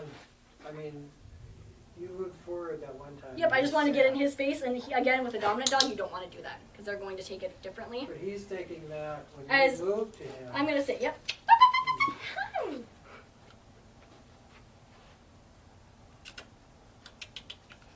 Good boy. You dropped him. I dropped it. No. Right there. Good boy. Again, with him, we would want to do a positive. He doesn't need that corrective behavior. He doesn't need it. He's hyper. He's really active. But he doesn't need a ton of correction. Now, is he confident or happy right now? This is happy. This is, we're having fun. I'm figuring out what I want. Notice his whole body sways. He's very relaxed. It's a very small movement. When the other dog did it, he was puffed out. He was like, it's a weird body language. I would highly recommend looking up like YouTube videos when you get home. It's easier to see it in real life, which is why we chose to do skip the videos and do real life. This is, he's just happy. This is, we're engaging with him. He likes it. Good boy. He's going to automatically start to assume when I go pop, pop, pop, and he comes up to me, he's going to sit. Good boy. Yes. Smart. Very nice. With him, we're going to start the kennel conditioning just because he's going to be the easiest. This is a dog you could run into a training right now. I would start tomorrow right away. I would have clickers handy. He's already been clicker conditioned right now. We did it just now, so you don't have to worry. He knows that this button means he gets food. This button means he gets food. With kennel training, we only want to do when we've got time, and we don't want to ever force them into it. We don't want to force them into it and to stay into it. So he obviously really likes these treats. I'm going to throw it in. He gets his own reward. When he comes out, good boy, he gets a treat too. He gets one from me. He rewards himself in there. That's where the click came from. And then he also gets one from me. I'll give him the whole one. So Leslie, just go ahead and bring him back a little bit. Hey! Good boy. I didn't have my treat candy. Some of these take forever, but I know. Actually, we're gonna grab, does he have allergies? Does he have a special food or anything? Okay, perfect. Kibble is obviously always the preferred choice. It's easier to handle. And it's also less fattening for them. Good boy. And he comes out. I'm going to show him and I'm going to toss it out just to keep him moving. When we're training, we want to keep them moving. Good boy. If you notice, when I toss it in there, he leans. If I were to force him in there, this makes us a hugely negative place. He was forced into it. It's bad. To do kennel conditioning that way, he's going to start being destructive with it. Good boy. So you don't use like their food dish or anything to No, get them in just pieces. And I want him to engage with me in it. I want to be part of it. I don't want to just put the food dish in there. This, he's getting one from there, and he's getting one coming from my hand. It's a game. It's fun. Hey! What's this? Yeah, good boy. Good boy. Going further in. Yep, and eventually he'll go in and actually turn all the way around. Is this right? He's like, He's like, wait, you're just getting me food. and with that, he doesn't want the food, so we're gonna actually throw a higher value in there. Good boy. And kind of start to close it. I don't want to lock him in there right now. I just want to shut a little bit. You still can come out. Good boy. It's right there. It's right there. Look down. It's right there. Good boy. My dog hates going in his kennel, even though I've never used it as a timeout place or anything like that. His food and water is in there. I only put him in there when I leave the house, so he's not running around. Chances are, he's viewing it as you leave, he goes in. I would use it, put him, if you're watching TV, put the kettle in the room that you're in TV and stick him in there. Okay. Good boy, yeah. Eventually, this dog's going to learn. He goes in there, he gets food. Yeah. He goes in He's there, he never gets liked food. this kennel. I got him from here 3 years ago. Yeah, and we don't know if you got it from here. Someone could have shoved him in there. It could have been a bad thing at some point. Unfortunately, dogs imprint. They pay attention. They remember things. My dog, I screwed up. He's supposed to work under gunfire. I brought him with to a 4th of July party that wasn't supposed to have fireworks, and we let off a ton. Ruined my dog. I had to do so much desensitizing. Now, this year he was at fireworks. He could care less. He played tug. It doesn't matter. But I had to work really hard with him to get him back. Which with your dog, I would start with steps like this. It's a good place. It's a fun place. You engage with me when you do it. Good boy. I'm dropping food. Well, it's a wire. It's a black wire cage like we have here with those bottoms, you know. Good boy. So he can see what's going on around him. It's not like he's. Then it could just be he associates you leave. He goes in here, you leave. He goes in here, you leave. Just you want to make it a more comfortable, more friendly place. My dog hates this kennel. He has to tolerate it. That's what we did this conditioning, but with a toy. He just doesn't like to be confined, so he does kennel pace. So we did have to teach him calm. You go in there, you be calm. You go in there, you be calm. Then you get let out. Because he would kennel pace and circle, circle, circle. And he broke a bunch of them from it. Which this dog could end up doing if we did it the wrong way. So if you guys ever just come hang out with him, I would do a ton of training sessions. Use the crate. Again, chances are he's going to get adopted one day and they're going to put him in a crate. Adopters don't know to crate train. They just say, oh, go in here and I'm going to shut the door and leave. So if we do the steps above and teach the dog, hey, this is an okay place, the adopters don't have to struggle with it later on. It's a camera. Hey. You're going to wait for the better treatment. And again, I wouldn't use big. I would get like that pepperoni and cut it super, super small. He's only getting like tiny, tiny pieces from me each time. Because we don't want it to be fattening either. And then they get full. We don't want to deal with that either. So when we have our dogs here that don't like to go back in their run, Same thing. would You you could do the recommend exact same thing. there and then I would do this kind of conditioning, food. Go with a quieter run. I noticed you guys have different areas too. Try and go in like a quieter area. It doesn't necessarily have to be their kennel. Just get them used to go in. Yes, come on, go in. I'm not locking him in here. If the first time we put him in there, I locked him in there, he'd be like, oh no, I don't like this. He's got a ton of freedom now. Good boy. Here, that's it. It's the good one. It's the good one. I have nothing better for you. Good boy. So close it all the way. 2 seconds, good boy, yeah! And then he gets a treat. And then that's where we would kind of end with today. And then you build up more and more and more. Eventually he's gonna start running in these. He'll be like, hey, treat. This means good stuff, this means good stuff, this means good stuff, let's play. We don't want to make it a you go in there now kind of thing. How will he eventually associate that as a place that he laughs? Yep. He'll eventually learn. Some dogs, I should take that back. Some dogs do, some dogs don't. My dog knows that at bedtime he's not allowed in my bedroom. Bedtime he goes in there, he'll go in there and lay with the door open. Because it's a trained behavior. He doesn't like it, but he will do it. Just because I asked him to. Okay, we're going to put him back. I think we'll probably have you guys follow us and meet us at that other for Rasta.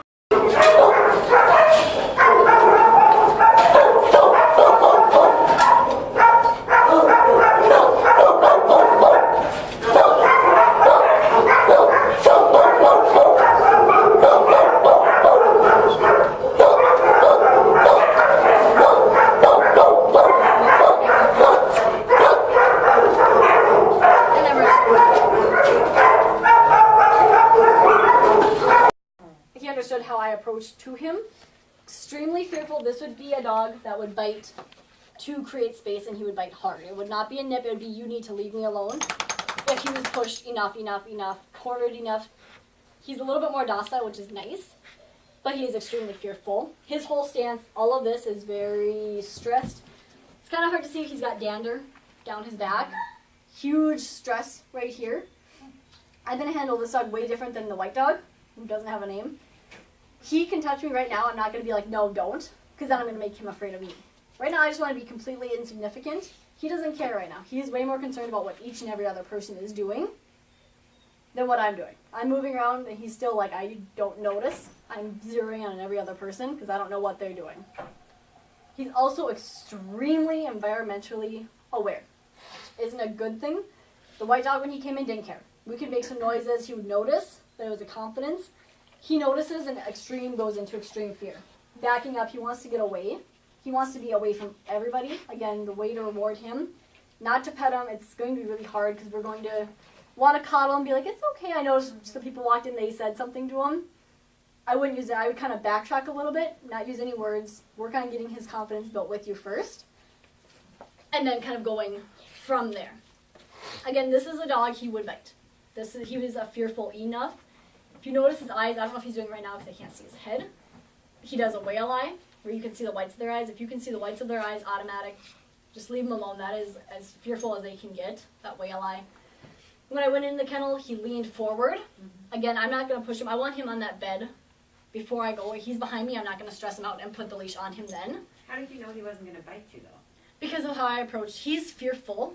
Okay. As long as I don't approach on him, he's not going to bite me. He's not the dog where he's going to charge you and bite you.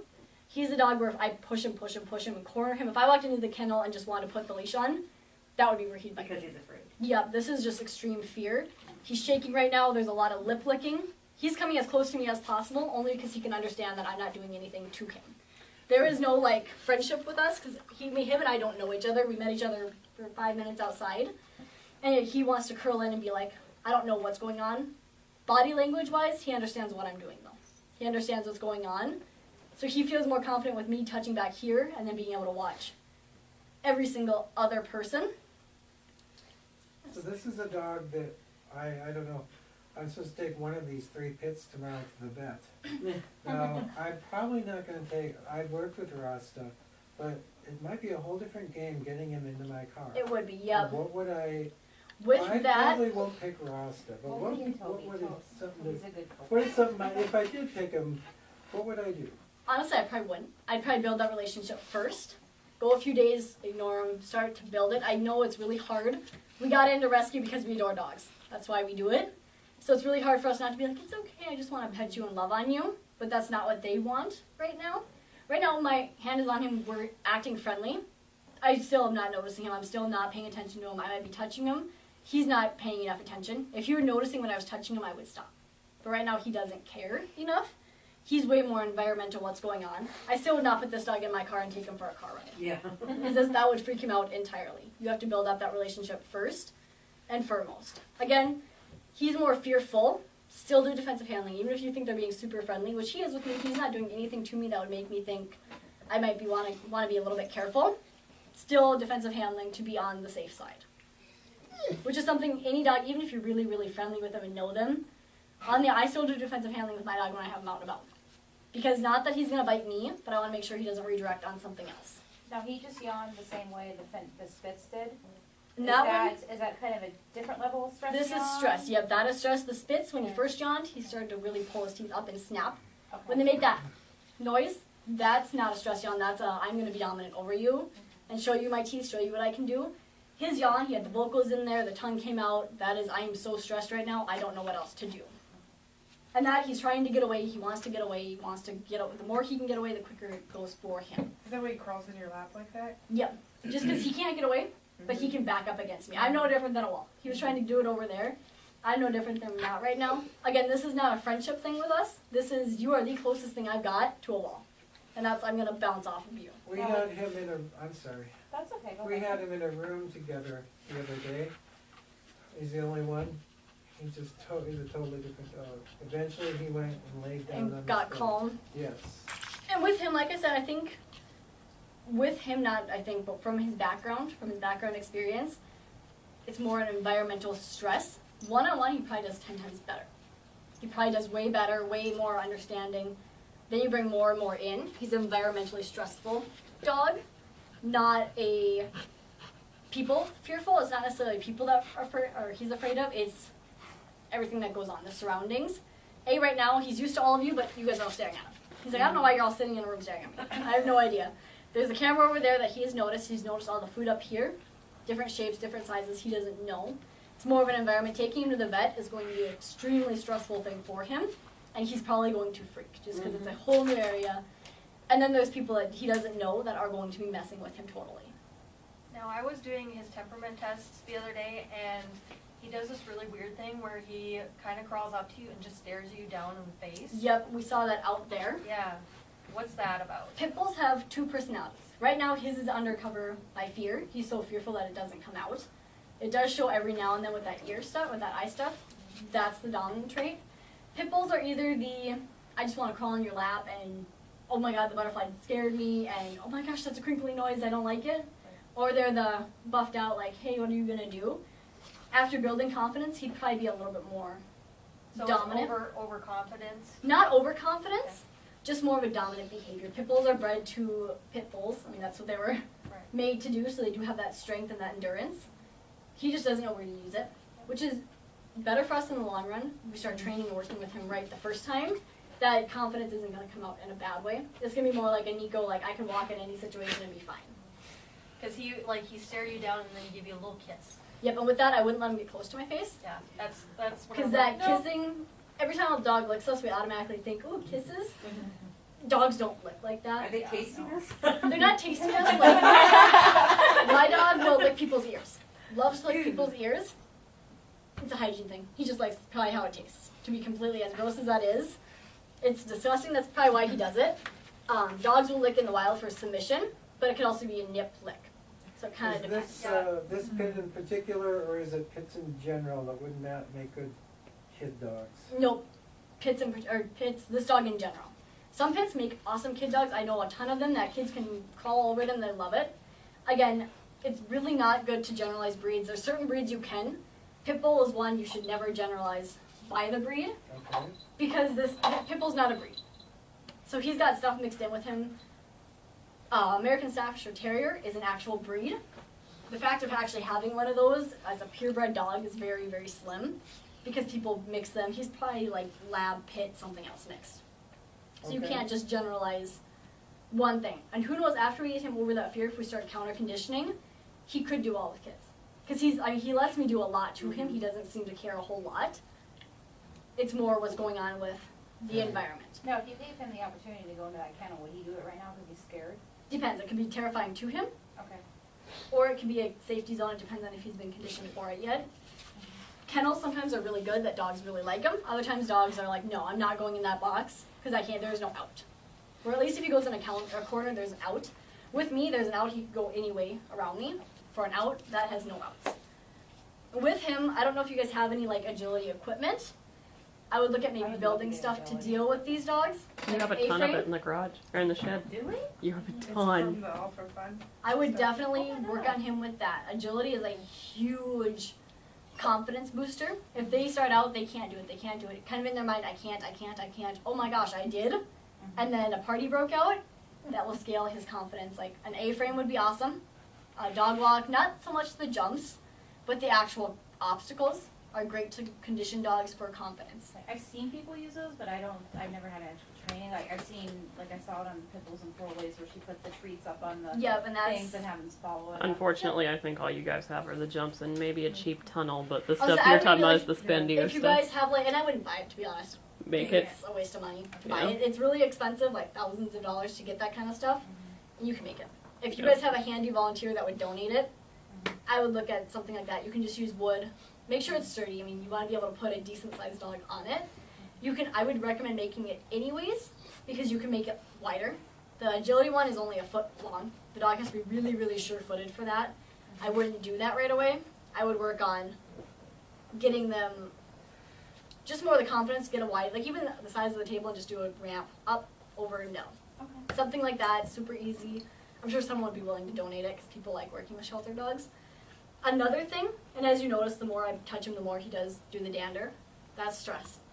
Another thing that's awesome, it's getting to be winter, obviously we can't be doing stuff outside like that. A wobble board, has anybody heard of a wobble board? Mm-hmm. It is awesome. I don't know, do you guys have like a tennis ball and just like a board? Right now? Yeah. I don't know if you could maybe, I didn't even think about grabbing one. Yes. It's There's a basically, tennis ball somewhere in this well, place. I'm sure there's a ball somewhere. I'm not sure about board. You should have let me know. I could have brought you a ton of stuff. I do Pilates with my dogs and agility and stuff. Okay, so basically, she's probably going to be your key with like that wall. I'm sure you know what a wobble board is and stuff like that then. Stuff like that is huge confidence booster. What is your first name? Kelly. Kelly? Yeah. I was gonna say, I would probably, Yeah. I remember meeting, again, I'm horrible Oh, with names. that's I okay. can remember dog names. People names I'm not good with. I would maybe have Kelly maybe do like a Pilates lesson with you guys if you were willing to donate time for that. I would use him in it, get him really used to things moving. We want him used to, it can move under your feet, you're okay, you're fine. Nothing bad is happening right now. So is that Pilates with pets? Am I understanding right? Or The dog. Yep, the dog. I have like, balance is the dog balls. doing it, or And we're both like? No, the hanging dog's out? doing it. Oh, Or okay. it's called it was called Bosu at the gym. It's got like a round bottom and a flat thing, and you kind of use balance. Yep, you It was a balance gym on it. class. Oh, awesome. well, if you guys wanted to learn more about agility, the Kennel Club does do agility. If you ever want to do it with your dogs, it's a ton of fun. Oh, so And it's a you could bring huge that confidence education builder. in. Is it Just super here. hard? That'll be okay. No, It's probably not going to work okay. really, $60 really for well. like 8 weeks. Oh really? Okay, do we have maybe a bigger one? I don't think this will. This is. I don't know what that is. Behind it. I'll put that one behind it maybe. That will work. Okay. He's getting really interested in what's going on. Yep. He's very. Notice this tail is still majorly tucked. I try to untuck it. He's like, no, don't untuck it. I'm actually going to have you bring him back. I'm not going to do it now. A, he doesn't know me. B, we're in a hugely stressful area. So if I try to get him on there, he is going to freak. It's going to be negative for him. We'll bring Nico out. Again, Nico's not going to be a good representation because he doesn't care. Take the board, put the ball under it. See if I can find him. Probably try to find the ball. There you go. Yeah. Good thing I didn't throw it away. Yeah. Because I was gonna. Okay. Yeah. You have this one. We'll throw it away. My grandma would. Actually, it's okay. You don't need it, Dad. You're fine. There's all for fun. I was gonna say, I'll grab one of those. Okay, so with him, he'll focus on a toy. You can use food. Bad representation, he doesn't care. With a dog that is more skittish, you're gonna take it really, really slow. Give it some time. My goal, I just want him to walk over it. Good boy! And then every time we ward, good boy! Good boy! That's it. See it? Good boy. Putz. Putz. I'm guessing he's done this before. Yeah. Okay. Putz. And again, I should be able to get into plots on it. Plots. Move. He doesn't care. He's like, that's fine. There is no fear. There is still that confidence. Every dog, we should be able to get them on this, and they should have this type of attitude. Like, that's fine. I don't care. It can move on me.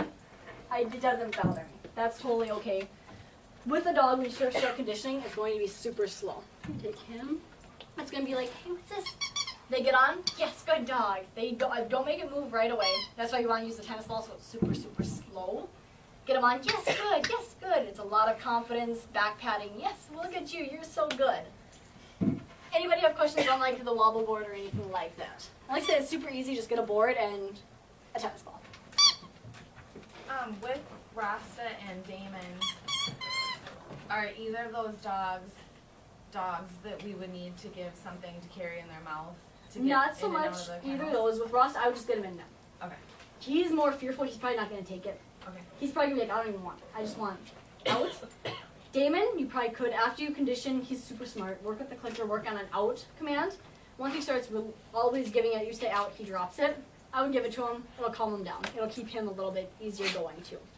If you wanted, we can take him back out. I just want to show him that small thing. I know. And then you had made the comment too to me earlier that you wouldn't give any toys to any dogs in their kennel. Nope, I wouldn't use toys in kennels because they can chew it up out of frustration and then they can start swallowing it. And then you could have really expensive vet bills for that. Do we have a dog that's supposedly dog friendly too? Well, we'll do that next week actually. So can we get the Joelle, the yes. small one? Yes. Okay. We want to bring her out. Yep, I've never handled her. I have She's no a idea. sweetheart. Okay. She's gotten ahead of a lot better since she's She's been here. not with that. Not with this. So Very I good. can, yeah. Lily and Can we Daisy empty came this out a together, little so bit? they're buddies. We just want a little bit Yeah. of this out of You can it. just dump it in the trash. Daisy's, I showed Daisy And her then Lily the other day and she snapped at the other dog. Oh, this dumped in. She was like, nope, Yeah, don't like this this dog. dog. Huh? Who did you show to her? A lady came in with her dog. She wanted her dogs to meet. Yeah. That surprises me. It was actually So this is, even if she doesn't do it religiously like she should be, this is going to be more for Because I've seen it like that dog with, like, food Ross aggressive kids. dogs. Going at her and then finally. It's really easy to work out of. Yeah. If you do it consistently, it's ridiculously easy to get them to stop. Perfect. Thank you. And you do want to start with a lot of food. End the session before they eat all of it.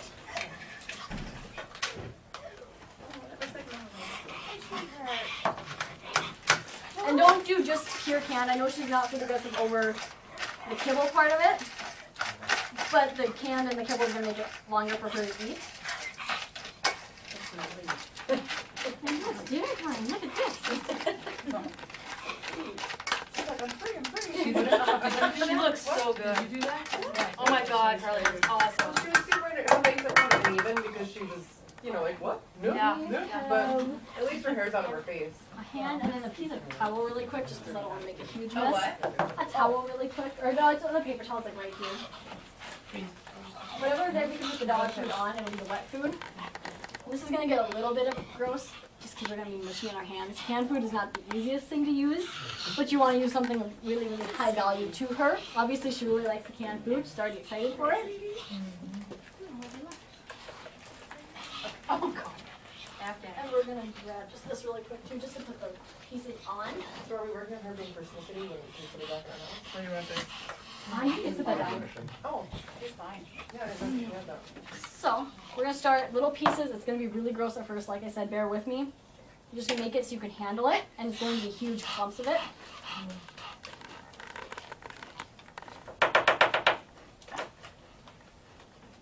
This is not for when you're, this is not a good time to start being squeamish over like dog food.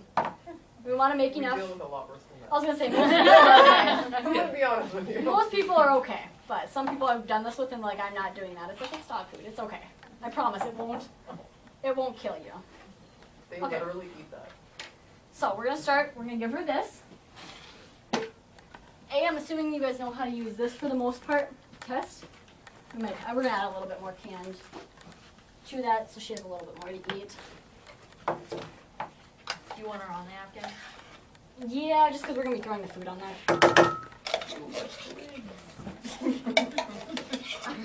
Is she that I bad? don't know. I don't know. But What are we doing? I've been This is around like some food of that. aggression. She's like looking at. Okay, and she doesn't seem too terribly You bad. want to like pet them, right?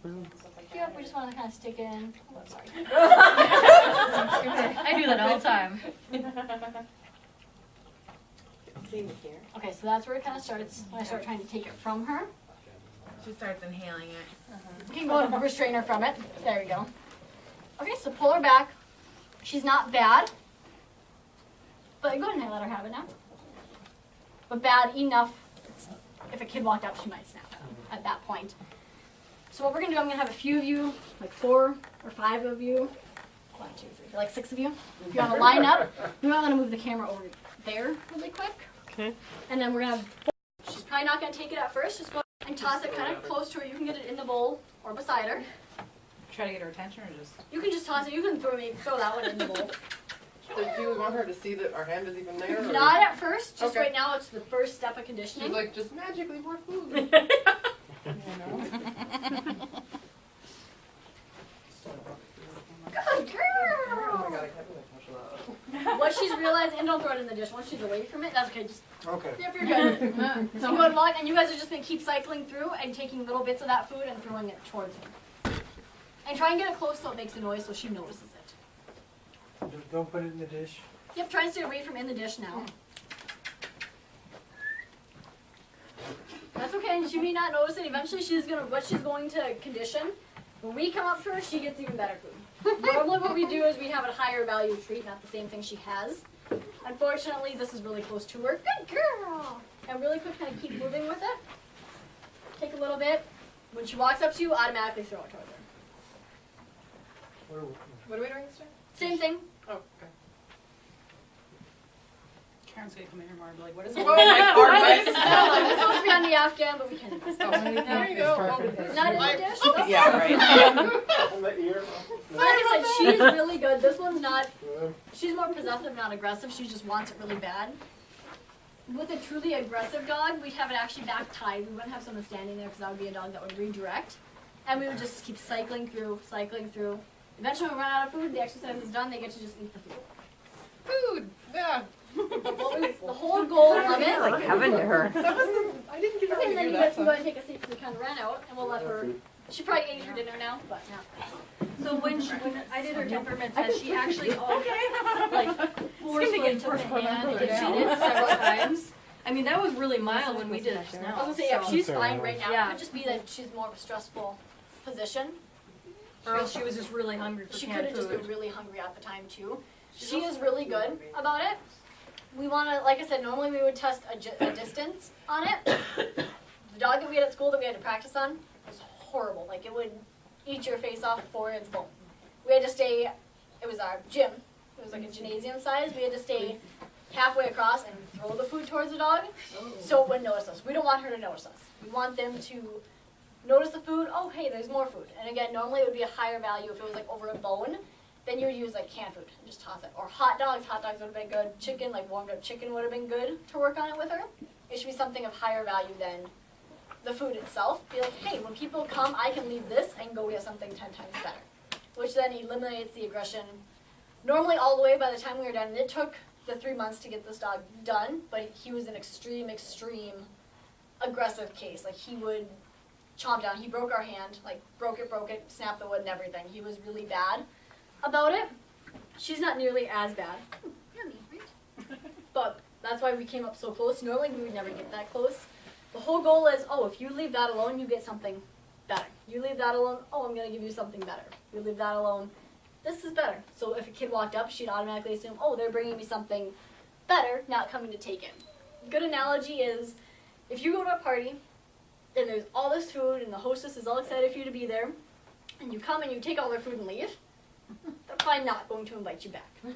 If you come to the party and you bring a really good dish and leave it there, they're going to be like, oh, we should invite so-and-so again, because they made this awesome, it was fun, it was good, they came and brought something they didn't just take, which is the same position we want to give them. We don't want to ever take their food. A lot of people condition dogs that, oh, I should be able to come up and take your food whenever. If I'm eating a burger, I don't want someone to come and take it. Point blank, I don't want that to happen. I should tolerate that they're there, but I don't want to, like, if she was actively eating it, and I came and just took it away, she's like, oh, well, okay. Next time you come up to me, you're not getting it. I'm not going to give you the option to get it again, because I don't want to. That's, you came and took it from me. If I came and make it, hey, look, I'll bring you this, good girl. Honestly, the best case scenario, and I know a lot of people started out, like, old school, I should be able to take whatever I want of my dogs. If they're eating, let them eat. And that's a good thing with, like, tell their adopters, if they're eating, put them in a kennel, put them in a room so they're not being stepped on. Unfortunately, when people have a dog bite attack or dog bite from food, it's because they're not watching the signs. Dogs give a ton of signs before they're going to bite. They will hover. She hovered. They will start to wail eye, they'll look at you, they'll eat faster, faster, faster. They might start to growl. Normally if you're in the kitchen, you walk past them, you're not noticing any of these steps. And then you get the dog bit me out of nowhere. No, it didn't. It warned you 4 or 5 times, and you just didn't pay attention. Now you notice when they actually bite you. And that's what the dog realized, if I bite them, they leave me alone. Where every time if I walk past her, she growls, and I walk past her again, and she snarls, and I walk past her again, and finally she bites, and that's when I recognize it. Automatically she's going to skip the other steps and go straight to the bite of it. Anybody have any questions about like counter conditioning, this kind of thing? Like I said, it's pretty easy. A thing that people don't know how to do, and automatically when they're food aggressive, it's like a death sentence for a lot of dogs. Oh, it's happy puppies. She's like, this was fine. I'll get a little bit of can food behind Yeah, your she ear. probably does have a lot. No, on you my do. ear? Yeah. I didn't do that. That was not my fault. Guys. But no, that's kind of the easiest. Like I said, you want to do it, and this would not be the room to do that kind of testing in. When you do the initial test and you notice they're food aggressive, even if they start to hover or growl, I would do this kind of conditioning right off the bat to avoid future issues. She's not bad, like I said, but she was bad at the time, so it could be she already had dinner. There could be a lot of factors to it. I would still condition her with it because her temperament test did show that she was bad with it. Yes. I did have an adopter look at her on Saturday who has an existing dog in the house. Okay. How would you recommend feeding, if she does come back and adopt her, because Do the dogs they- got along? Do they plan on doing canned food? I- Because if her only aggression is over canned food, I wouldn't worry about it. If they do, I would just recommend feed them in their kennels. Feed them separately. They don't need to eat together. Dogs normally shouldn't eat together anyways. When I was growing up, we had dogs that ate out of the same dish. Oh, yeah. My dog would eat a dog if they came up to him. There would be no way. He'd be like, oh no, you are not doing this. Dessert. Yeah, he would get super aggressive over it, but it's his. So if she's eating and the other dog is annoying her, you can't fault her if she gets mad. Because she's trying to eat as a natural behavior. I would just recommend just put her in her kennel, feed her in her kennel. It's really not that hard. Or feed her in a different room. I mean, if it's canned food, she's probably going to eat it all in one sitting anyways. Feed her separately. That's going to be the easiest. It's better to prevent issues than to cause them and then try and back step and then try and fix it. It's easier if we can prevent it. 10 times out of 10, try and prevent it first. Any other questions with the aggression part of it? Why is she level 3? When you put her back, she'll, if you're not careful, she'll snap at you when you put her back in her house. With the level 3 kind of thing, defensive handling is going to be your best friend. Hold her out first. If at all possible, if it could change eventually, I would have all dogs on a ground level. Because even though they're little dogs aren't meant to be picked up. Right, they get scared. Yep, even though they are little, we automatically think, oh, lap dog, they like to be held. 50% of the time, the dog doesn't want to be held. They want to be treated like a dog, so when we're picking them up, it's a scary thing. They don't like it, they don't know. It's better just if we can walk them in the kennel and shut the door. Does he use sort of stairs or anything? Because the little dogs don't really. I don't know how well they do with stairs, because I had stairs for my Westie when she got older. Stairs are and kind of hard she was to- like, what is this? Yeah, like Stairs dogs. are, with this kind of, we could all like, and some dogs are fine being picked up, some just really don't care, especially if you've got a puppy. They don't care. With a dog that, she looks a little bit older, not old, but she's definitely not a puppy. She probably just doesn't like it. It's probably more of a fear kind of thing. And it's probably a scare tactic. Should probably put in there, someone probably jump back. Dogs do what is in their best interest. They do what works for them. If her snapping at the first person made them jump back really quick, it was fun. She's going to do it every single time because it works for her. It's hard to ignore it. That's why we do the defensive handling. Again, we always want to do safety first. We don't want people to get bit because that not only hurts you, but it takes the dog 10 steps back if they do get to do it, because then they win. We don't want them to ever have that chance to win, so we want to kind of avoid giving her the opportunity. Again, with her, if we could move her into any kind of like lower, even like there was those silver ones on the bottom, that would even be better than the higher ones. Let her go in on her own. Teach her, hey, go in, yes, treat. Hey, go in, yes, treat. Hey, go in. It'll completely avoid the problem. And again, adopters typically are going to pick their dogs up to put them in a kennel. They're normally going to say kennel, which again, with every single dog, we should be kenneling conditioning on. Every single dog that comes in and out of the doors, you should be able to say, oh, hey, kennel, and the dog should go in there and lay down. Which is the same thing what we did with Damien. In, out, hey, kennel, and they should happily go in there and sit and lay. And eventually that just comes with conditioning from it. But you weren't saying kennel. Nope, not yet. Okay, not yet. No, honestly, until if he was going in consistently every single time, and actually if you want to put her away, we'll demo with Nico just because we can advance it 10 times quicker with him. Because he already knows it's harder with The dogs that don't know, because we can't advance it, because then we run the risk of taking them back. We'll kind of clean this mess up. You just throw it on the napkin. I'm gonna throw that away. I mean, Not a mess. Okay. So we'll go ahead and bring him in. Does anybody know what time it is? It's almost 8. Yeah. So we'll probably end on this note as soon as we bring him and finish that. We'll bring him in. So you're gonna clean up the mess? Yeah, he probably will too. He likes food. And we're just gonna grab Kibble because he doesn't do all the treats. So much like Charlie barking. Okay, so basically he is kennel conditioned already. He knows it's gonna be a little bit small. He's gonna have to just put up with it. You're gonna unleash him really quick. And normally you do this on a leash. He's too small for that kennel. It's gonna be 10 times. It's gonna be 10 times harder for him to do it. Good boy, come here. And he's gonna notice all that food probably. So what we're gonna do, again, we're gonna basically take from where we went with Damien, where he was going in freely. Nico. I know that's got better value. Click, he rewards himself. And then he turns up, good boy, come here. Nico. Turn around, I didn't throw it in. Click, yes, good boy, come on. And then eventually you're just gonna act like you're throwing it. That is a hand signal. There's food in there, I know. Turn around, click, treat. Good boy, and then he can come out. Eventually then we're gonna add in the kennel. Hey, come here. Focus. Focus. Okay, this is the ending goal with shelter dogs, and this would be after humaning consistently. Let's take a step back. Actually, I'm getting ahead of myself. Sits. Kennel. Good boy, and then meat by a treat. I know you're too big. Good boy, and then I'm gonna still let him out. Hey, kennel. Good boy. Is that important to say that word then? Now it is. He's going in there freely. Every time I put my hand in like I'm going to throw it, no ball. You want the ball? I know, no ball. Every time I act like I'm throwing it in, he goes in without me having to throw it. Is he responding to your pitch or the word? Nope, just the word. And it could be a pitch. I mean, eventually he's going to associate the word though. Yeah. So now he goes in freely. He's going in every single time, turning around and taking the treat from me. Come here. Come here. Kennel. Good boy. Wow. And then it's on a word. That's how you get that cue. Hey, Nico, kennel. Good boy. The eventual goal is I should be able to be from over here. Hey, Nico, kennel. Kennel. Hey. got the ball. I'm gonna go. Oh. Okay, ready? Hey, kennel. And then I can repeat it, kennel.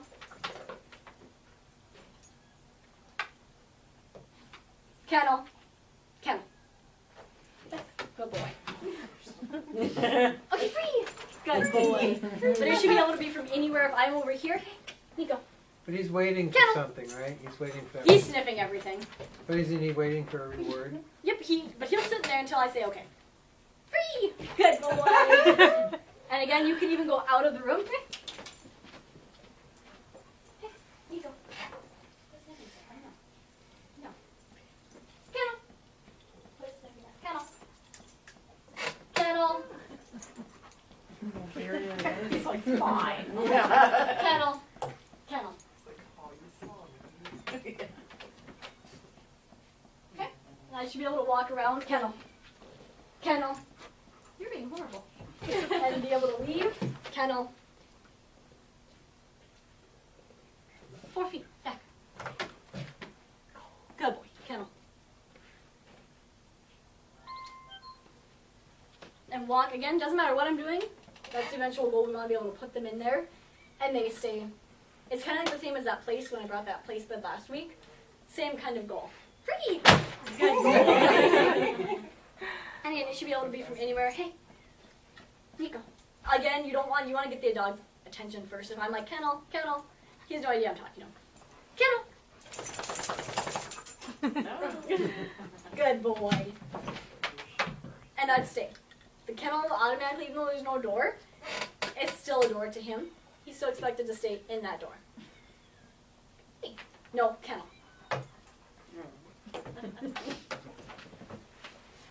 And again, we could continue on our lesson, he'll stay there. Doesn't matter what we're doing, he stays there, which through conditioning, he was kennel trained the exact same way that we were starting out with Damien. yes, good dog. There's no words at first, and that's with any command. Same with if I were going to start over with him. Come here. And automatically no word.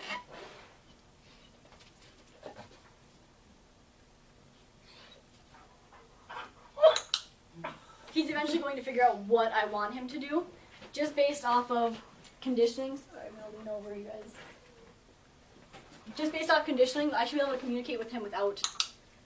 And then once he does it, he walks up to me, he sits, and then I start to put it on a command. Sits. Good boy. Big thing is make sure they're going into the movement before you say it. Free. Right. Sits. Good boy. So once they start to go down, that's when you add in that command. Last week when we went over timing, literally it is everything, even with the really basic things. He learned it. He was a puppy. It did not take long for him to figure it out very, very quickly. But he's also never jumped on people, other than the dominant part of it. He never gets excited to see people and jumps on them. Anybody, any questions about the clicker or anything like that?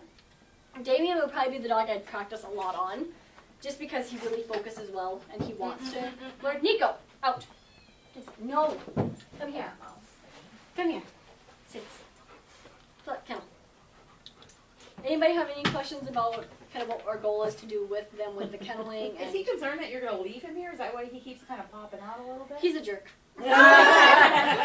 Everything he can do to push my buttons, he does. Okay. And that's why he doesn't care if I leave or not. He's like, I don't care. He's like, I'm going to go home somebody that, Yeah.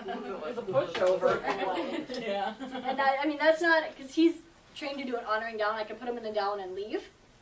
And he stays there. It's not the leaving part of it. It's, I want to go do something more fun. What's next? What's next? What's next? What's next? You don't feel like they get attached to you though? And They do. He's got separation anxiety from me because I've spent thousands and thousands and thousands of hours working with him. He likes people. If you have a ball, he'll do a job with somebody else. Like if Leslie took him on the drug switch, he would work for her. He still has an attachment to me just because I put the most time into him. Some dogs transfer really well too. Like I've got a border collie mix that was really, really attached to me. When I got him, I had to make the choice of what kind of training route I wanted to go with. I gave her to my dad. She's now totally attached to somebody else. She can see me, she's like, okay, you're fine. But she's more focused on the other person that lives there. He would not transfer well just for how much work was put into him. He goes and stays with my dad on Sundays a lot of the time, because I work on Sundays normally. He goes and stays with him, it's 8 hours. By the time I get back there, he's like, oh my god, you left me for years. It was horrible. Kennel. Kennel. Kennel. And again, this is all verbal. None of this is forced on him. All of his basics were clicker conditioned. We didn't use the correction until we started doing like healing and actual advanced stuff, which most dogs you can do that clicker training with, and that's the fastest way to get them to respond. The separation anxiety thing is nothing that could ever be trained out of them. It's just a personality trait. It's not. He has to tolerate it. Okay. He can't be destructive. He can't act bad about it. He can have the separation anxiety. That's fine. I've got separation anxiety from him. If I go on vacation, I can't wait to get back to him. Come here. Come on. Which is fine. I mean, he can act. He knows my dad. He likes my dad. He still would rather be with me, which is where that whining. Come here. Hey, come here. Don't go over there. Where that whining came from. We conditioned it. He used to be really, really bad with the separation anxiety. We conditioned it. So basically, if I were to work with him with the anxiety, I'd close the door. And this is after you teach the kennel command and they get used to it. Walk out. Walk in. Not say anything. I'm not going to talk to him. Treat goes in the kennel. Walk back out. Walk back in. Treat goes in the kennel. Walk back out. So this is kind of like when your newborn baby's screaming in the middle of the night. You don't go and pick them up. You No. just go and let them see that you're still there, and then you leave the room. Yep. Hey, I'm still here. Don't worry about it. You're not going to get up. He also knows if he whines in his kennel, he doesn't get out. That's the big thing. It's really hard, especially if we get like a puppy as a foster dog. Put them in their kennel and they scream. It's really hard, but you have to let them do it. Let them scream when they're quiet. Yes, good dog, you get a treat. When they're quiet, yes, good dog, you get a treat. If you're barking, you don't ever get let out. If you're whining, you don't get let out. If you're in there, he can stand. He's not happy. He's staring at me. He's being quiet. He's being calm. Yes, good dog. And he gets a treat. And that's just that reward-based. Don't worry, I am coming back. Because he used to break out of kennels and be really bad. He actually went through they do go through spurts of it. They always will. He went through it, I think he broke 2 pounds of mine. But we did the same conditioning. He's like, okay, never mind, I'm okay. I don't know what happened there, but now I'm okay. I have a question, sorry. It's not quite related to this. No, that's okay. Here. You said no toys for the dogs in my kennel, which I can see how that could cause medical issues and whatnot. Is there anything that we can provide that gives them some stimulus? Because I mean, they are in there for a long time. The best thing that I would do are get, Starmark has a really good brand, like interactive toys.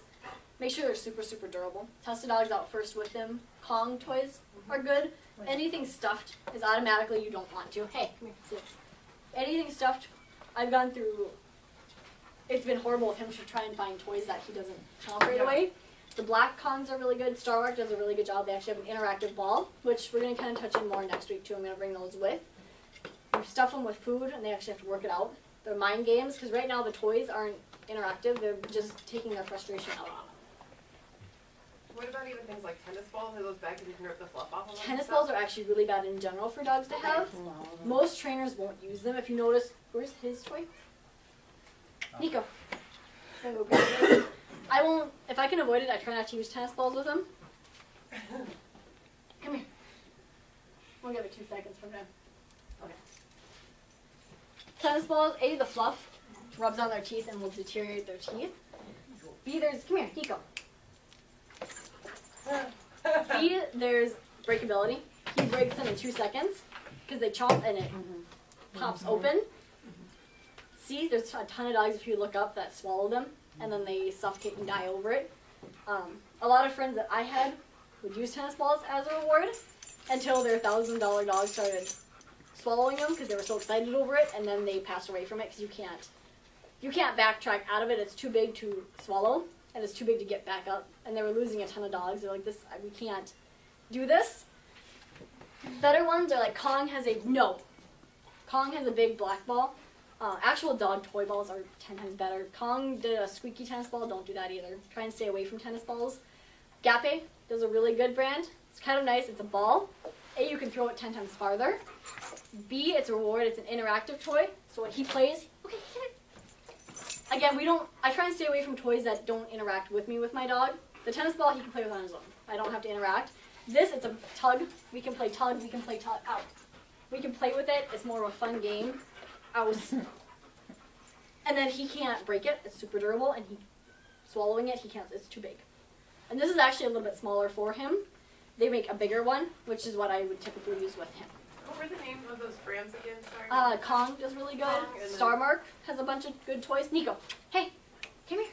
And then Gappe, Gappay. Nico, come here. Hey, come here. Okay, sit. But those are like the preferred. They're a little bit more expensive, but they last longer than a $2 tennis ball does. You can have it. I don't want it. Any other questions with anything? Okay, awesome. We are good to go. Again, if anybody has any questions afterwards, feel free to stop and ask too. But you guys are all good to go, and we will do it again next week. And next week we're going to cover kind of the same thing. We're going to do more obedience, especially with like Damien and that kind of thing.